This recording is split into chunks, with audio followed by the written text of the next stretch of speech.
Welcome back to Gray Squadron Gaming. We have a special episode today. We're going to do a how to play or learning how to play Star Wars Legion.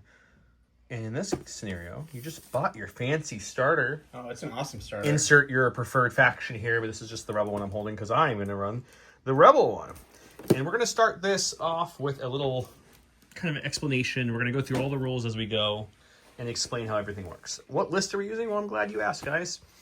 Inside your box, you come with it playing a starting game insert, and it tells you what units to run with what upgrades, what command cards, using the recon objectives, and a little bit of blurb on the setup, right? So I got Luke with Improvise and Burst, Rebel Troopers with the Squad, the DLT, and Recon, Rebel Troopers with the Rebel Trooper Squad and the Ion, Rebel Commando full unit with the Saboteur, and the Strike Team with the Sniper, and then Wookiees with the Battle, Shield, and Offensive Push, and then I got 3 of Luke's command cards, and then Ambush, Push, Assault, and Standing Orders, of course. So that's what I'm running, and when you're building a list, there's a lot of things, which we're going to cover in a different Legion 101 about how to build a list. But for this game, you're just starting, you just open your thing, you have them built, maybe painted, maybe not, but you want to get a game. You want to learn how to play. Just use this as your first game, right? Command cards, we'll talk about when we get to that stage. They're telling you which ones to bring, so you don't have to worry about what to bring. Just bring those, and we'll walk you through what to do. Don did not bring his insert sheet, so he gets an F for today. But he's running Vader with Force Choke and Standing Orders, the Scouts with their Saboteur. 1 unit with the Saboteur, 1 unit with the Saboteur and Offensive Push. 2 with the Snipers. 2 Snipers, Strike Teams, and then 1 Stormtrooper unit with the DLT and the Stormtrooper Squad. And then 1 Stormtrooper unit with the HH-12, the Stormtrooper Squad, and Recon Intel. Yeah, so we're both playing the 100% the starter game here. I want to go over everything. It says for the map building, you just need at least 6 train features. And it recommends you can use the one from the outer inbox, which I did put some of them out. There's one there, another piece there, and there. So if you want to see what those look like again, I haven't brought them on the channel in a while. Those are all pieces from the official little train packs. I also threw some other train because I like to make it look nice. I kept it a little more open than I usually do. I did have some other train on the board, but I took it off just to open it up more. And you might be thinking to yourself, I don't have fancy terrain yet. I just bought a box. Use anything. Use cans, use cups, use Legos. We used so many Legos when we first started. That would work because it's a silo, right? Still you gotta hide behind a silo. Use anything you have. Anything you have in your house. Use your imagination. Anything can be cover if you want it to be. Yeah, we're more playing to learn the rules. So you got all your things out. You have your miniatures out. You've identified which units they go with based off of the command cards. The command card structure, if you haven't read the rule book, is very simple. The top corner tells you what rank they are and how many troopers are in the card. So we know we needed 4, and then we know the heavy adds a mini right here because it says add 1 Saboteur miniature, so that's why we got to our 5. Every card has that as Commander. Luke is a commander with only 1 mini. Very simple to follow. So if you need help on the card identities, look at the rulebook or look for a future Legion 101 video that will walk you through that process. But we have our units out. The very first thing we're going to do, as you can see, there's no mission objectives on the board yet, or we call them POIs, points of interest, right? So how do we determine that? Well, we go to what we call on the channel WTF, what to flip, but it's really just the point where you pick your missions. It comes with this handy-dandy mission board, which looks like this. You put your advantage cards here, your primary and your secondary up here, and you score here, round counter. We don't use this, so I'm just going to put this over here for now, but I wanted to have it out to show you guys what the one that comes with it. We use the same kind of concept, just a little fancier. It's got our cards for command cards, our primary and secondary objectives, our advantages, and the scoring and round. So same concept, right? And then in a recon game, which is what we're playing based off the starting rules, you don't actually each bring a deck of battle cards. You just bring 1. Don will shuffle them up here. And there is no passing or flipping or anyone shooting. You just shuffle them up and you pull them out. So I'm going to pick a random one. Let's go with this middle one here. So close the pocket will be blue player, or the primary. And our secondary is going to be bring them to heal, which is the one about suppression, which we'll go over. My advantage is cunning. His advantage is fortified. We rolled off camera. I'm blue. He's red. We should do that now, though. How would we roll to determine who's blue and who's red, Don? Well, luckily your core set came with 4 of each color dice. Yeah, so what we do is we each roll 4 dice. 4 black dice. 4 black dice crits. We roll the same thing. So in this very odd scenario, we would re-roll, but before you do, crits, if there's no crits, it goes to hits. If there's no hits, it goes to surges. If there's no surges, you re-roll, right? So we're going to re-roll 1 time. So you should be able to beat that pretty easy. There you go. He's got a crit. So he's going to be blue. So we'll have him be blue. So now with this, the way we flipped our objectives based off of recon, there is no passing, no selecting. You just shuffle and flip. He'll have cunning deployment, which gives him 3 dodges on one on each allied trooper up to 3, so I'll do that. Fortified position means I get to bring 3 barricades and add some more cover to our map. Barricades provide heavy cover, and they're a terrain feature. This is the map, tells us how to build it. Each little box is a half range. Sorry, the map on the wrong side. You did, there we go. Each little box is a half range, so you know how to do it, and it gives you a little money. So from that mark there is a 1.5. Pretty simple things there. So we have, excuse me, I said a half. It's a 1 range per box. So middle is 3, up from 3, in from 3, over from 3. Range 3s. Very simple to understand. So we're gonna get the maps up first, and we'll come back in 2 seconds here. Ready? And there they are. 1, 2, 3. It's measured 3 up from the middle, from our edge of the board to the middle here. Boom. It should be, and then it should be the center. When you're placing POIs, this is a little interesting when we first started playing with POIs. It's not just, to the edge. You have to put it to the center of the POI. There we go. And then each one is also range 2 from each other in the middle and range 1 from each end. So that's how we set up our POIs. And then if we look at back at our deployment markers, we have these blue and red. So red player deploys to red, blue player deploys to blue. They're each 1.5 up and 1.5 over. So really easy. So we measured 1.5 over, 1.5 up. I put these little markers out, signify my deployment box. The game does not come with any 1.5 ruler, but you can use the included 1.5 range and just put them next to each other. We just used this little 1.5 ruler that we got from J Squared. That is just 1.5 to begin with, and it breaks down to a half and to a 1. So that's what we use to set up our board, and it works really quick, saves some time. So we got our deployment zones taped off here, if you will. Don's got his there and there. The POIs are out on the board. Let's look at what the POIs are going to be for this mission. It says place 3, as we did there. Scoring during the, starting the second round during the end phase, players score 2 VPs if they secure the middle, and 1 VP if they each non-center. So if you're securing this one, that's 2. If you're securing the edges, that's 1. What question would be next? Be like, well, Joe, that's all well and dandy, but how do you secure something? Well, it's going to be you have to have more unit leaders within half range than your opponent does. Pretty simple thought, right? So each unit has a designated leader, and they're usually the mini that looks like a leader, right? Like he's got stoic with his gun down, arm up. He's not like an attack form like the rest of them. This is obviously the battle shield. For the rebel commandos, it's the guy with the binoculars. He's looking into the distance. For the main team, the strike team's going to be the guy talking into his comm link. The rebel troopers, it's another easy one. He's the one pointing. So there's always a designated leader. So when the leader is within range half of a point, if you have more leaders in half of that than the other person that is not panicked, you would secure that point, and you would get the points starting in round 2. No scoring for the main objectives in round 1 and any of the objectives in the game currently. Technically, some of the secondaries you can get cheeky and get scores early in round 1 based on them. So we talk about the secondary. Let's go show that. So this one is bring them to heal. Starting the second round, during each end phase, if more enemy trooper than allies have a number of suppression tokens equal or greater to their courage, they score 1 VP. And then once per round. So this top part you can't score till round 2, but the bottom part can be scored in round 1. Players gain 1 or more suppression tokens. The opposing player may mark one of the farms. So if an enemy unit is panicked, which means they have suppression equal to their courage, and the commander's either out of range or it's also equal to their courage. I'll explain, or twice the courage. Sorry. And then an enemy unit that can gain suppression have 1. So at least every enemy unit gets 2. You can get 2 victory points, which means the bottom part will give you a max of 4. Plus there's that 1 per round. So this secondary can really add to the total. So let's explain courage, something high level to get this demo game off. Rebel Commandos, we get a courage of 2. So we know 1 suppression does nothing. 2 suppression would mean we're suppressed because we're equaling our courage value. What does suppress mean? That means you get 1 fewer action. We'll talk about the rally step as it comes, so I'm not overloading you too much in the moment, but you can get some suppression off at the start of your turn. And at the end of every round, you remove a suppression. There's orders and command cards and stuff that help with this, but that's how they basically structure. As you see, Rebel Troopers and most cores, especially for the Civil War era armies, only have courage 1, which means 1 suppression, they're suppressed, 2, they're panicked. Whew, that seems kind of rough because every time you attack with a ranged gun, as long as there's any kind of paint, hit, or crit, and if they surge on the dice, your opponent would get a suppression. So how do you mitigate that? Well, if you have a commander, which I do, his courage is 3, which means my whole army, if I'm within range 3 of Luke, can use what you hear referred to as the command bubble.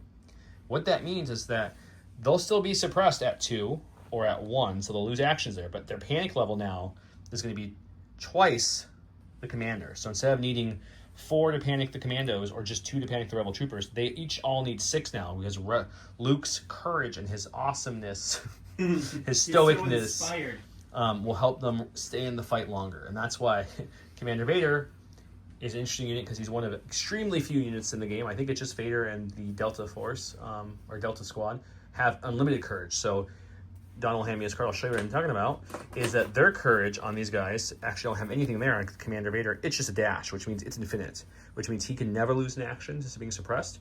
He cannot be panicked, and all his troops within range 3 in his command bubble, as we just talked about, can also not be panicked. They can still be suppressed based on their courage, but they can't be panicked, which is huge. It really is. Especially when you look at the more things, like he has Compel Trooper unit, that right there, Compel Core Trooper. So he can even make people who are suppressed still be able to move and not worry about panicking, because he just negates that whole thing. So he's really good at keeping his army. They're essentially more scared of him than they are of us. So they're not going to really fall back, right? Unless they're out of range and Vader can't see, then they'll run away crying. So that's kind of some of the things to start with. That's how we're going to be scoring, to give you guys primers. And then from this stage, the next thing would be to select a command card. So you look at your hand of command cards, and we'll officially start round 1. And I'm going to do this a little different than I would in a normal game. I'm going to explain my reasoning and what cards I'm picking and why I'm picking it. And we're going to go through the command phase now. So let's start.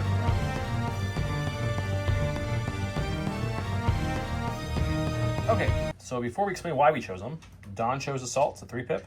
This is the newer art that comes in the new boxes. I chose Assault 3-pip, same exact card, just different art that came. I think at Adepticon maybe I got that. I don't remember where I got that from. But I just chose it to be, it looked like different. Here are my other options. As you can see, the generics, Ambush, Push, and Assault you saw up there have no text. They just, besides just 1 unit, 2 unit, and Assault says 3 units. That's how many units you can give orders to. There's no range for orders, so as long as they're on the board, they can, or off the board, if they're alive, I should say, and not defeated, they can get an order from their commander. Cards from certain characters, like Luke Skywalker's cards, which means he has to still be alive in the game, and when you play him, he becomes your nominated commander, and then you follow the text and the requirements above. So for now, let's just stick with Assault, because that's easy. The only card that will always come back to your hand is Standing Orders, and that's what it says. At the end of the phase, you just return this card back to your hand, because no matter what happens in the game, how bad it's getting, you will always have your Standing Orders. So a few things to talk about the cards. As you can see, Assault is a 3-pip. It gives 3 units orders. That's the 3 units orders good. 3 pips not so good. What do the pips mean? So 1, 2, 3, and 4 are the pips in the game. And how it works is when we play our cards, the person with the lowest pip gets initiative that round. They get to go first. They get to essentially activate their first unit. So in this case, we both went with Assault because it gives 3 orders, and we didn't really want to use our stronger command cards because their benefits weren't going to help much in the deployment stage of the game. We're tied. So what do? Well, you would roll dice. So we're going to grab the red defense dice, which is the better defense dice. Round 1 is an odd round. So blue player gets to roll this. So that's going to be Don. So he's going to roll up a blank. So blanks and surges would go to the red player for initiative. Blocks would go to the blue player. So since he rolled a blank, which was this side, I'm going to get initiative and get to go first. If he rolled a block, which is that symbol there, he would go first. And if he rolled a surge, I would also still go first. Actually, it's 50% of the dice as blocks, 50% of the dice as the other symbol. So it's kind of what you're working with there. Yeah, so that's how initiative structure works. Now, at this point, we know if I'm going first, then he's going first. The next stage is to issue our orders. You issue orders in this game using your command stack. So now, let's dive into how the command stack works and move away from the initiative and the activation and into the actual ordering our troopers and getting ready to play. Okay, so each person has an order token that matches with their symbol on their card. Special forces look like this, cores look like this, commanders look like this. Obviously, we're playing with our branded poker chip style tokens. The symbol on the backside is exactly the same as the cardboard ones you get in the box. We're just playing with these to be able to show you guys color. I have blue, he has purple, stands out, makes it really easy to see who's who on camera. So right now, as I issue my orders first. So I'm gonna pick all these up and I'm gonna think about issuing orders. I get to issue 3 orders. And the first thing I would look at normally is, does anyone benefit from getting an order with a keyword? There's keywords in the game. If they're given an order, they get a name or a dodge or some kind of special thing. None of this army does, so I don't have to worry about that. So now I'm just gonna go, what do I want to be able to control what comes out? Now this army is interesting because it's 1 commander, 3 special forces, and 2 cores. So if I'm given 3 orders, I can do this. I can give it to Luke and both core troopers They have orders, and the rest goes in the stack, and I shuffle it up and I deal randomly. But the funny thing is, all 3 are now special forces. So no matter which way I shuffle this, guys, I have what we call full control, because I know this stack is always going to be one of my special forces, and I can pick which one to activate because I have 3 units of them, or I can activate one of my units with an actual order token, which is the rest. So that gives me full control.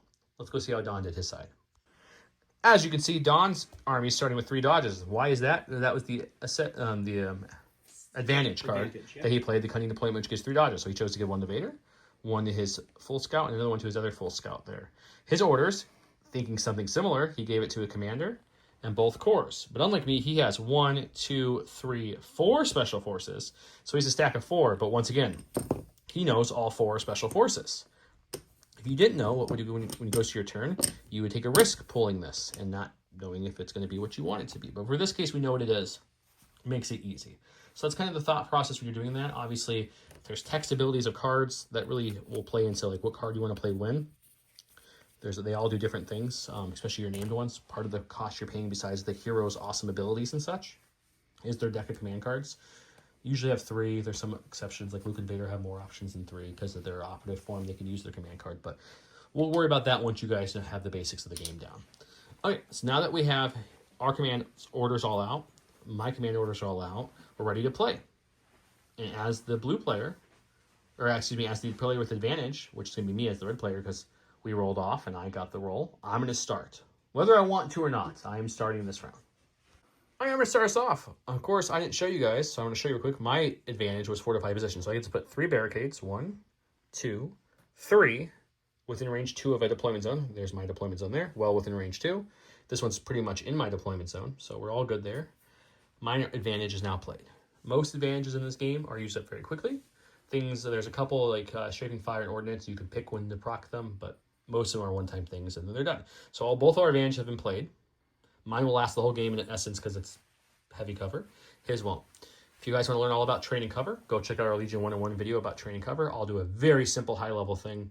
We kept this map fairly open and fairly simple for a reason. I wanted to bring the official ones because that's the ones they mention in the Learn to Play, or the Playing a Starter Game documents. So that's those. If you don't have barricades, because these came in the old starters, you can just use these, they said. That can function the same way. So all of our barricades and these walls, we're going to act like barricades for this example, will all be heavy cover, difficult terrain. What does that mean? Well, if my unit has a speed 2, which is this lovely speed here, and I want to start, let's say I'm here and I want to go over this, I can't do a speed 2. I'd have to slow my speed down by 1 and use my speed 1 template to go over that. Unless I have keywords to get around that, which my Wookiees do, for example. They can scale, which ignores difficult terrain. But that's that. The Star Tours, what are you doing here? Yeah, good point. The bunker and the large trees with the platforms on will be heavy cover. All the small trees around the board, the corner wall there, and the flock trees will all be light cover, just for variety. You get to pick, you and your opponent get to agree and talk about what you think terrain is. Is it fairly passable? Like this log, it's going to be difficult terrain, but like if, let's say, we played another game, we decided these walls weren't going to be difficult. Or, for example, these are probably the better example. These little piles of dirt and trash here, you can walk over those freely. They're not difficult. It doesn't slow your trooper down. You guys get to agree and talk about that and how you want to play that. So now, I'm going to go with my first unit, and we're going to start playing the game of Star Wars Legion. And each step we go, I'll explain what our options are, why I'm doing what I'm doing, and how to proceed. So I'm going first. I pick a unit that has a face-up order token, or I pull blindly from my order stack. Remembering, though, in this case, because of the way I issue my orders, I kind of know what everything is. So I'm going to go with one of my Rebel Trooper units. We're going to go with the Rebel Trooper units that have the DLT, which is this one. And to make this video easier for you guys to be able to see and understand instantly what's what unit, I use the newer ones. These are the models that come in the core. And then I used a squad of the older models. So yeah, you can see this is the DLT unit, or with the recon intel and the large trooper upgrade. And the older models have the ion gun and the large upgrade. So I'm going to go with my unit and then move them on the board, and I'm going to show you guys how to do that. So when we pick a unit, the very first thing you have to do when you're off the board is you have to deploy onto the board. There's keywords like scout, which you'll see when Don goes and my scouts go. There's keywords like infiltrate and prepared positions, which can get you on the board in a different way. But for now, how do you move a regular unit on the board? Well, the first thing we do is we look at the unit card. Here's the speed here. It's 1, 2. 2 are colored in, so my speed's 2, so I use the 2 speed template. So what do? Is I grab my speed 2 template, And I have to start somewhere in an edge. So this is my deployment zone. It's a cube, right? Range 1.5 by 1.5. I can pick any edge of this cube and move on to the board. I don't have to stay in this deployment cube. If I want to come here and I want to go this way, that's perfectly fine, as long as my edge starts within this deployment cube. So what I'm going to do for my Rebel Troopers is I'm kind of going to play it somewhat midline, so I can kind of choose to go to that one, or I can cut into the more expensive middle, which is worth more points. So let's go ahead and move my guys onto the board. So we're going to grab the unit leader, which again for this unit is the guy pointing forward. He's going to move on up for his first action. That's a speed 2, move on the board. It's a standard move, speed 2. With a Rebel Trooper, they have a keyword called Agile. Agile means every time you take a standard move, you get a free dodge. So that's very helpful. Now I have a dodge token, which is going to help me survive a little bit more. So I could now choose to move up farther and get aggressive, but there's no scoring this round. So I don't probably want to run up there too far. And normally I would just take a dodge and chill, so I'm a little bit more defended. But since these guys have Agile, and you get a dodge for moving anyways, I won't do a full movement. So what I can do is I can put this movement tool down, and I'll do it the correct way to show everyone how this works. Is I put that down and put it into his base, and I can choose to stop. This is not a knockdown terrain, a repulsor vehicle, so I can choose to stop anywhere on that movement, and it's fine. So I'm going to come to here. We're going to stop right there. So I'm going to move the template, and he's just going to do a partial move there. It's still a move, so he gets this free dodge, and that's my 2 actions. I am done. What other actions you could take? Well, I'm glad you asked. You could do a dodge, which is just getting a token, an aim, which is getting an offensive token. We'll explain how these work when we get to the fighting. A standby token, which is something that lets you react to your enemy player. We'll explain how those work too, don't worry. Or I could have chose to do nothing, or just move. And if there's anyone in range, I could have attacked as another action. And you get 2 actions. You can move twice, is the only action you can do twice. Dodging, aiming, standbying, shooting is all 1 time only, unless a card gets around that. I have 2 dodges because of my movement, not because I was taking the dodge action. So with that done, I will cohere the rest of my unit. A normal coherence range for units is going to be range half from unit leader. So anywhere within a 360 range half is where I have to fit the rest of my units. But since I have the large trooper squad upgrade, I get to put them any way I want with a range 1 instead of a range half, which it lists right there on the card. So if you don't remember, that's fine. So now, instead of putting everyone up to here, I can go much farther, which is really nice because you have a lot more people. Instead of having 4 or 5, you have 11. So we're going to bring the rest of my guys on the board. I'm going to kind of cut them over in a little bit to get some cover. And we're going to explain kind of how cover works as well, so that way you guys understand at least high level for this game of why I'm doing what I'm doing. So they're all going to come onto the board. Well, I'm going to leave some room in case some other people want to kind of come in there since I have such a long deployment range. I mean, it's really big. Okay, so why did I place them like I did? We'll go over this really briefly because I have a whole Legion 101 video on training cover. As long as you're within half of a terrain feature, you can benefit from that cover. So, and it has to be half your army or more, or half your unit or more to get that cover. So in this case, we've got 1, 2, 3, 4, 5 people behind this heavy cover here. So if he shoots into me, I got 5 there. And these 2 people, as long as any part of their base obscure, which we've got some root systems here, which means now 6, 7. Pretty much from any angle he's going to shoot me except for maybe 1. I have at least half my unit in cover, so I don't have to worry about getting shot out of cover. So that's why I cohere them the way I did. One thing I'll recommend to early players is if you can help it, don't cohere forward, because when the enemy is attacking you, and let's say they have a range 3 gun, they don't measure from unit leader to unit leader. They measure from their unit leader to the closest guy. So now instead, if their unit was back here, let's pretend, they'd be able to shoot me because I cohered forward. But since I cohered everyone behind or equivalent to my unit leader, they actually have to get up to the unit leader to be able to shoot me. So that's just something I would keep in mind as a newer player. It's something that a lot of new players make mistakes because you just move them and you're not cohering, you're not really thinking about things like that. So just keep that in mind. And with that, since I finished my turn, I'm going to put my order token face down next to them so I know that they've gone and my opponent knows that they've gone. And then it's alternating activations in Legion. My favorite thing about Legion personally is that fact. So now we go over to Don and he's going to go.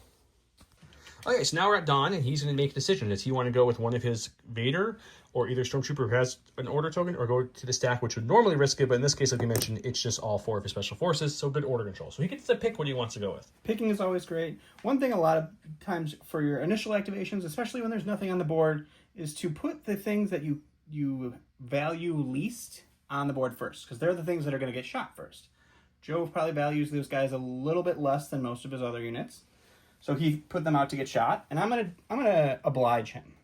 So remember, the deployment zone is this whole square, so you can deploy off of the corner. So I'm gonna do that. We're gonna use this unit. We got the unit leader here. He does have his hand up. And one other thing when you deploy... That's the rock-on Stormtrooper? Right. Is you have to start your move inside of the Yep. tool, but you can end your move touching the end. So you can always kind of get a little, just a hair And what more. he means about that again is when you're starting your move, Yeah. your guy has to be inside the nubs normally when they're on the board. But when you're coming to the end, you can just go on one nub. But for this, the nubs always go flat against the surface to start. And now he can come up just that edge if you want to get a little extra. Just gives you that little bit of extra. So Yes. I'm going to move onto the board. And then in Legion, you can measure at any time. Yep. So we already know that we are within range 3 to start shooting. So my first action was moving onto the board.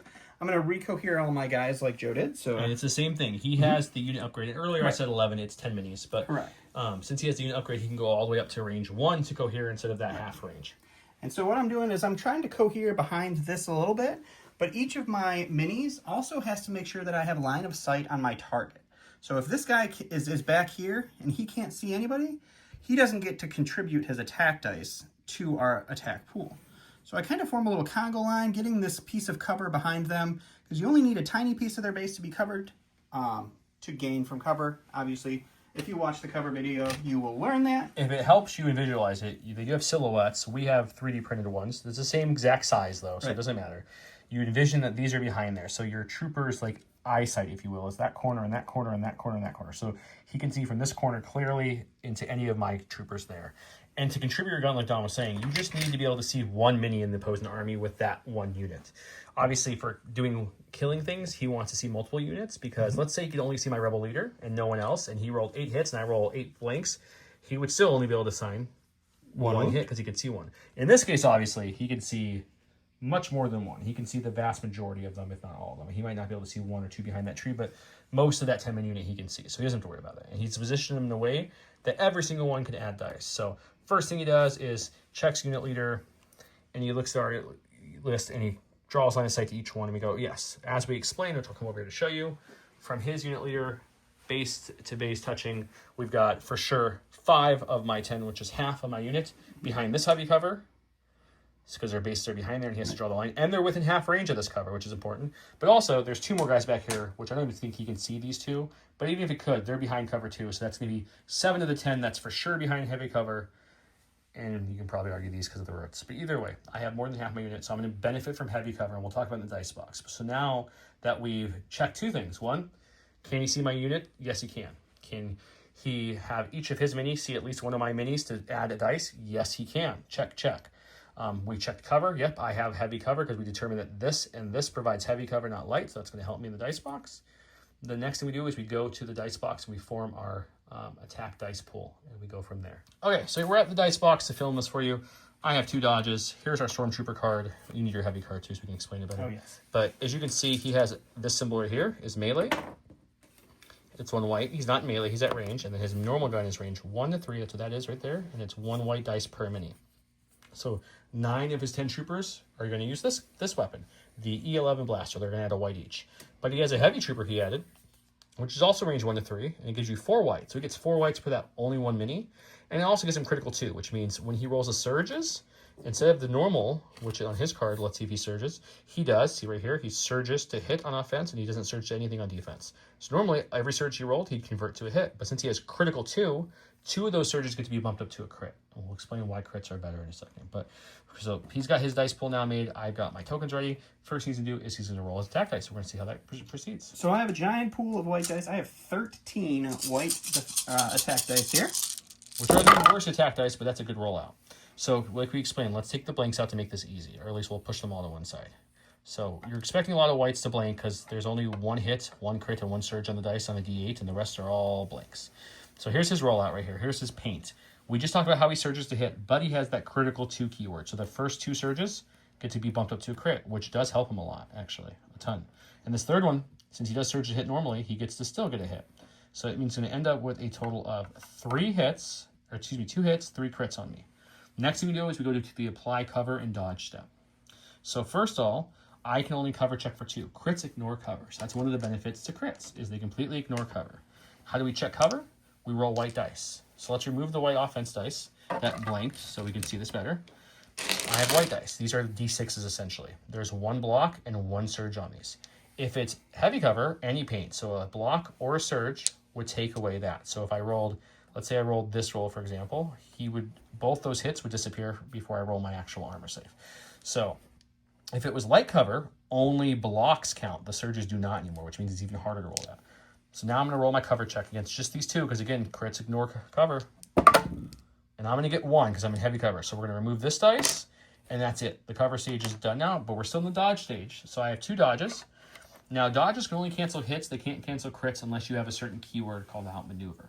There's an upgraded card called Situational Awareness, which gives a unit outmaneuver, but we don't have outmaneuver on any of my units, so I cannot spend the dodges on crits. So I will spend 1 dodge, at least, to get rid of this hit here. And my Rebel Troopers have a keyword called Nimble, which means every time you spend a dodge, when you spend 1 or more dodges, you get 1 dodge back. So they will, that's their 2 keywords, Agile and Nimble. We talked about Agile earlier. So they're going to end up, no matter what my defense roll is, they're going to end up with 2 dodges still because of their Nimble keyword. But now I look at my dice. I roll a white defense dice, that's below the courage there, for defense, and I do surge to block. So I'm going to grab those lovely white dice again, but this time 3, and I'm going to roll, and this is my armor check, my saves, if you will. I'm going to see how many wounds my unit takes. It's a terrible roll. Sounds about right for white dice. If you guys play the game and you're watching this just because you support us, first of all, thank you. Second of all, that's about what you expect. So now, I've rolled my attack dice. If he had any aims, he would have rolled them before that. He didn't, so reroll his dice. Aims let you reroll 2. I should have mentioned that earlier. We did the cover check. We did the dodge check. I did my final check. So 3 wounds are now getting through. There's nothing else I can do about this. That's what's going to happen. So we'll go back to the board and show you how we Assign wounds. Assign that. So here's my unit he just shot. I had 2 dodges. I spent 1, but with Nimble, I get it back. So I'm going to get there. He attacked me with a ranged attack, and he got at least 1 hit or greater, which means I got a suppression now. There's my suppression. I have 3 wounds to divvy up, and how that does in models that have no health, as you can see, they have 1 health per mini. That's what that means, 1 health per mini. They're not like Luke, who has 6 health for just him. He would get wound tokens. These guys won't get wound tokens. You just remove the minis, and that also lowers your attack pool. Because like I mentioned, each person in your unit gets 1 dice per mini, right? So if he's killing 3, that's 3 black dice less I use when I shoot. So let's remove 3. And since I really like aliens, we're going to remove some humans. 1, 2, and 3. So that's 3 of my Rebel Troopers now defeated, and my squad went from 10 to 7. They're still alive, they're good, but they're a little hurt now, a little worse for wear. One thing to consider when you're removing minis is to make sure that you remove minis that are going to keep yourself in cover after you remove them. So he still has more than half of his minis behind cover. If you had minis that were just kind of hanging out, not behind any cover, those are the ones you want to remove first, because those would benefit you the least. And 99% of the time, depending on what you have, your heavy is going to be, like, in his case, that big gun he shot. In this unit's case, it's the unit with the DLT. It's the units that add extra dice to your attack. You want to keep those to the very end. And how it would work is your unit leader always has to be the last one killed. He always is last. So the second to last unit is almost always going to be your heavy, because you want those extra dice. There's some other things. You can add med droids and repair bots that have different rules that determine when they're removed, but for this learning game, that's how you have to know that. Okay, so now he's done with his attack. We resolved all that. We're going to go back to me. And as we go through this a few times, we'll speed up a little bit to get you guys more of a flow, but I want to make sure we're taking this slow. And feel free to ask any questions in the comments. We are really good at responding to comments, so we'll get back to you guys. Back to me. Same decision, right? Do I want one of my 2 units left with the face up, which is this other core, or Luke Skywalker as my face up? I'll keep my defeated minis down until we're done with deployment, so you know who's alive and not. But I think I'm going to go to my stack. And surprise, guys, it's a Special Forces. And again, we have 3 units with the symbol of Special Forces. The Strike Team, which is a small team, the full team of Commandos, or the Wookiees. I'm going to go with this full team of Commandos. And if you guys want to follow me on to this side of the board, I already have it set where they want to go. They have a keyword called Scout 2. We mentioned earlier, there's ways to get on the board that makes it easier than just doing a move. Scout 2 lets you take since it says Scout 2, whatever number is what speed, it lets you take a Speed 2 move onto the board before I do my action. So I get a free Speed 2 move onto the board. So that's the edge of my deployment. So I want to go as far as I can. So we're going to use that nub trick that Don told us about, right to there, down the board. Now I still have 2 actions to play with. And these guys have a guy with a nice, satchel of bombs right there. So maybe focus. There we go. He's got a nice satchel of bombs. So he wants to use them is essentially what he wants to do. He wants to be able to really use them. So to do that satchel is only good to range 1, which means we got to get in that danger zone, which we can get there. Because see, we can measure any tools we want. So we got range 1 is at this doorway. If I look at my speed 2, if I go my full speed again, just to show you, I can get past that doorway pretty easily. So what I'm going to do is I'm going to move them up to here, which this is a very aggressive play, by the way. Just the other side, just shy of a full movement. I'm going to position some people so they can still see him, of course, but behind this lip of this door. That way I get some cover when he inevitably shoots me back. And now, that was my first action was the move. My free action was the Scout 2. My first action was the regular move. And my final action is you always get 2 actions unless you have free stuff. Is going to be to attack. And in this case, I'll get to shoot with their regular guns, and I get to throw his bomb in there too. And we'll explain how that works in the dice box. It's going to be very similar to the last shot, but a little less dice because I don't have a giant. Okay, so we're going to look at the unit card again. We're going to look at their melee. Nope. Range weapon, range 1 to 3. We're within 1. So we're going to be at 1 black dice per mini. So for the regular guys that aren't the heavy, the bomb guy, I showed you guys the heavy, I'm going to add 4 black, right? And then if I want to get to pull up my heavy unit, which is this Proton Charge Saboteur, he adds a rainbow. We call it 1 red, 1 white, 1 black. We call it a rainbow because that's one of each color of the dice in the game. It gives me the keyword blast, which would ignore cover. He has no cover from where he's standing, so that doesn't matter. This unit innately has Sharpshooter 1. Sharpshooter means I reduce the cover. If it's Sharpshooter 1, I reduce it 1. So heavy to the light or light to nothing. Sharpshooter 2, which would be like your Boba Fett, your Leia's, they would reduce any cover to nothing. But either way, he has no cover. Critical 2, which was the same as Stormtroopers. I do Surge to hit if we look on my card as well. But now the first 2, I get to bump up to crits. And Impact 3 is something you deal with armor. There's armor in the game like your ATSTs and your Air Spears that only crits. Your Wookiees have armor. They have armor 1 with their shield. Yeah, that's right. We'll touch on that later, but this would let you change after the apply cover roll and the dodge roll. If there's still hits left, you bump 3 of them to crits against armor, not against anyone. So for this attack, Impact does nothing. So let's roll and see what we get. So 4 blacks plus the rainbow. We have no aims re-rolls. We're hoping for a good roll. It's pretty good. Our critical 2 will hit on both these, and these 2 are blank, so they'll fall off. Now, if we look at Don's Stormtrooper card here, which I keep forgetting you brought the fancy cards. They look a little different. These are the fancy cards, and we're going to be giving some away, by the way. We have fancy Stormtroopers, fancy Rebel Troopers, fancy Scout Troopers, fancy Rebel Commandos, and Ahsoka. All arts that have this cool foiling, which is a giveaway for this video. So here's your plug. How do you get into the giveaway? Comment below, and for the keyword, just say learning is fun. Ooh, learning is also That's all you got to do. You get double entries. We always do keywords. Okay, so we see he rolls red dice and doesn't surge. So he's going to take... He's got 1, 2, 3, 4, 5. There's no cover in this, remember, again, because he's not behind cover and because I had blast, so he would have to cover no matter what. So I also have no dodge token, so that whole step, I have nothing that I can nothing do to apply. So now we're just looking at red defense dice. And he had a great roll. Oh, I did have a good So roll. red is much better than white because they have 50% of the sides of the dice is a natural block. This is still way above an average roll. So he's going to take out 1, 2, 3, 4 hits. And also this 1, which means he'll suffer a whopping 1 wound to my really good bomb attack. So he'll take 1 wound and a suppression, which remember, a wound token on a unit, it's going to be just removing 1 Stormtrooper, and then we proceed back to his. Okay, he's going to go with his Stormtroopers, looks like. I'm going to go with my other unit of Stormtroopers here. We kind of want to hang them back a little bit, so they have an upgrade, to interrupt you real quick, called Recon Intel, which gives the unit Scout 1. So they get to do that free move on the board, which is all my commandos do, but only 1. These are the old Stormtroopers, because I haven't gotten a chance to paint the second unit of the new ones up yet. So these guys are going to scout onto the field. For their next action, they're just going to move up to this tree. And then we're going to recohere them again.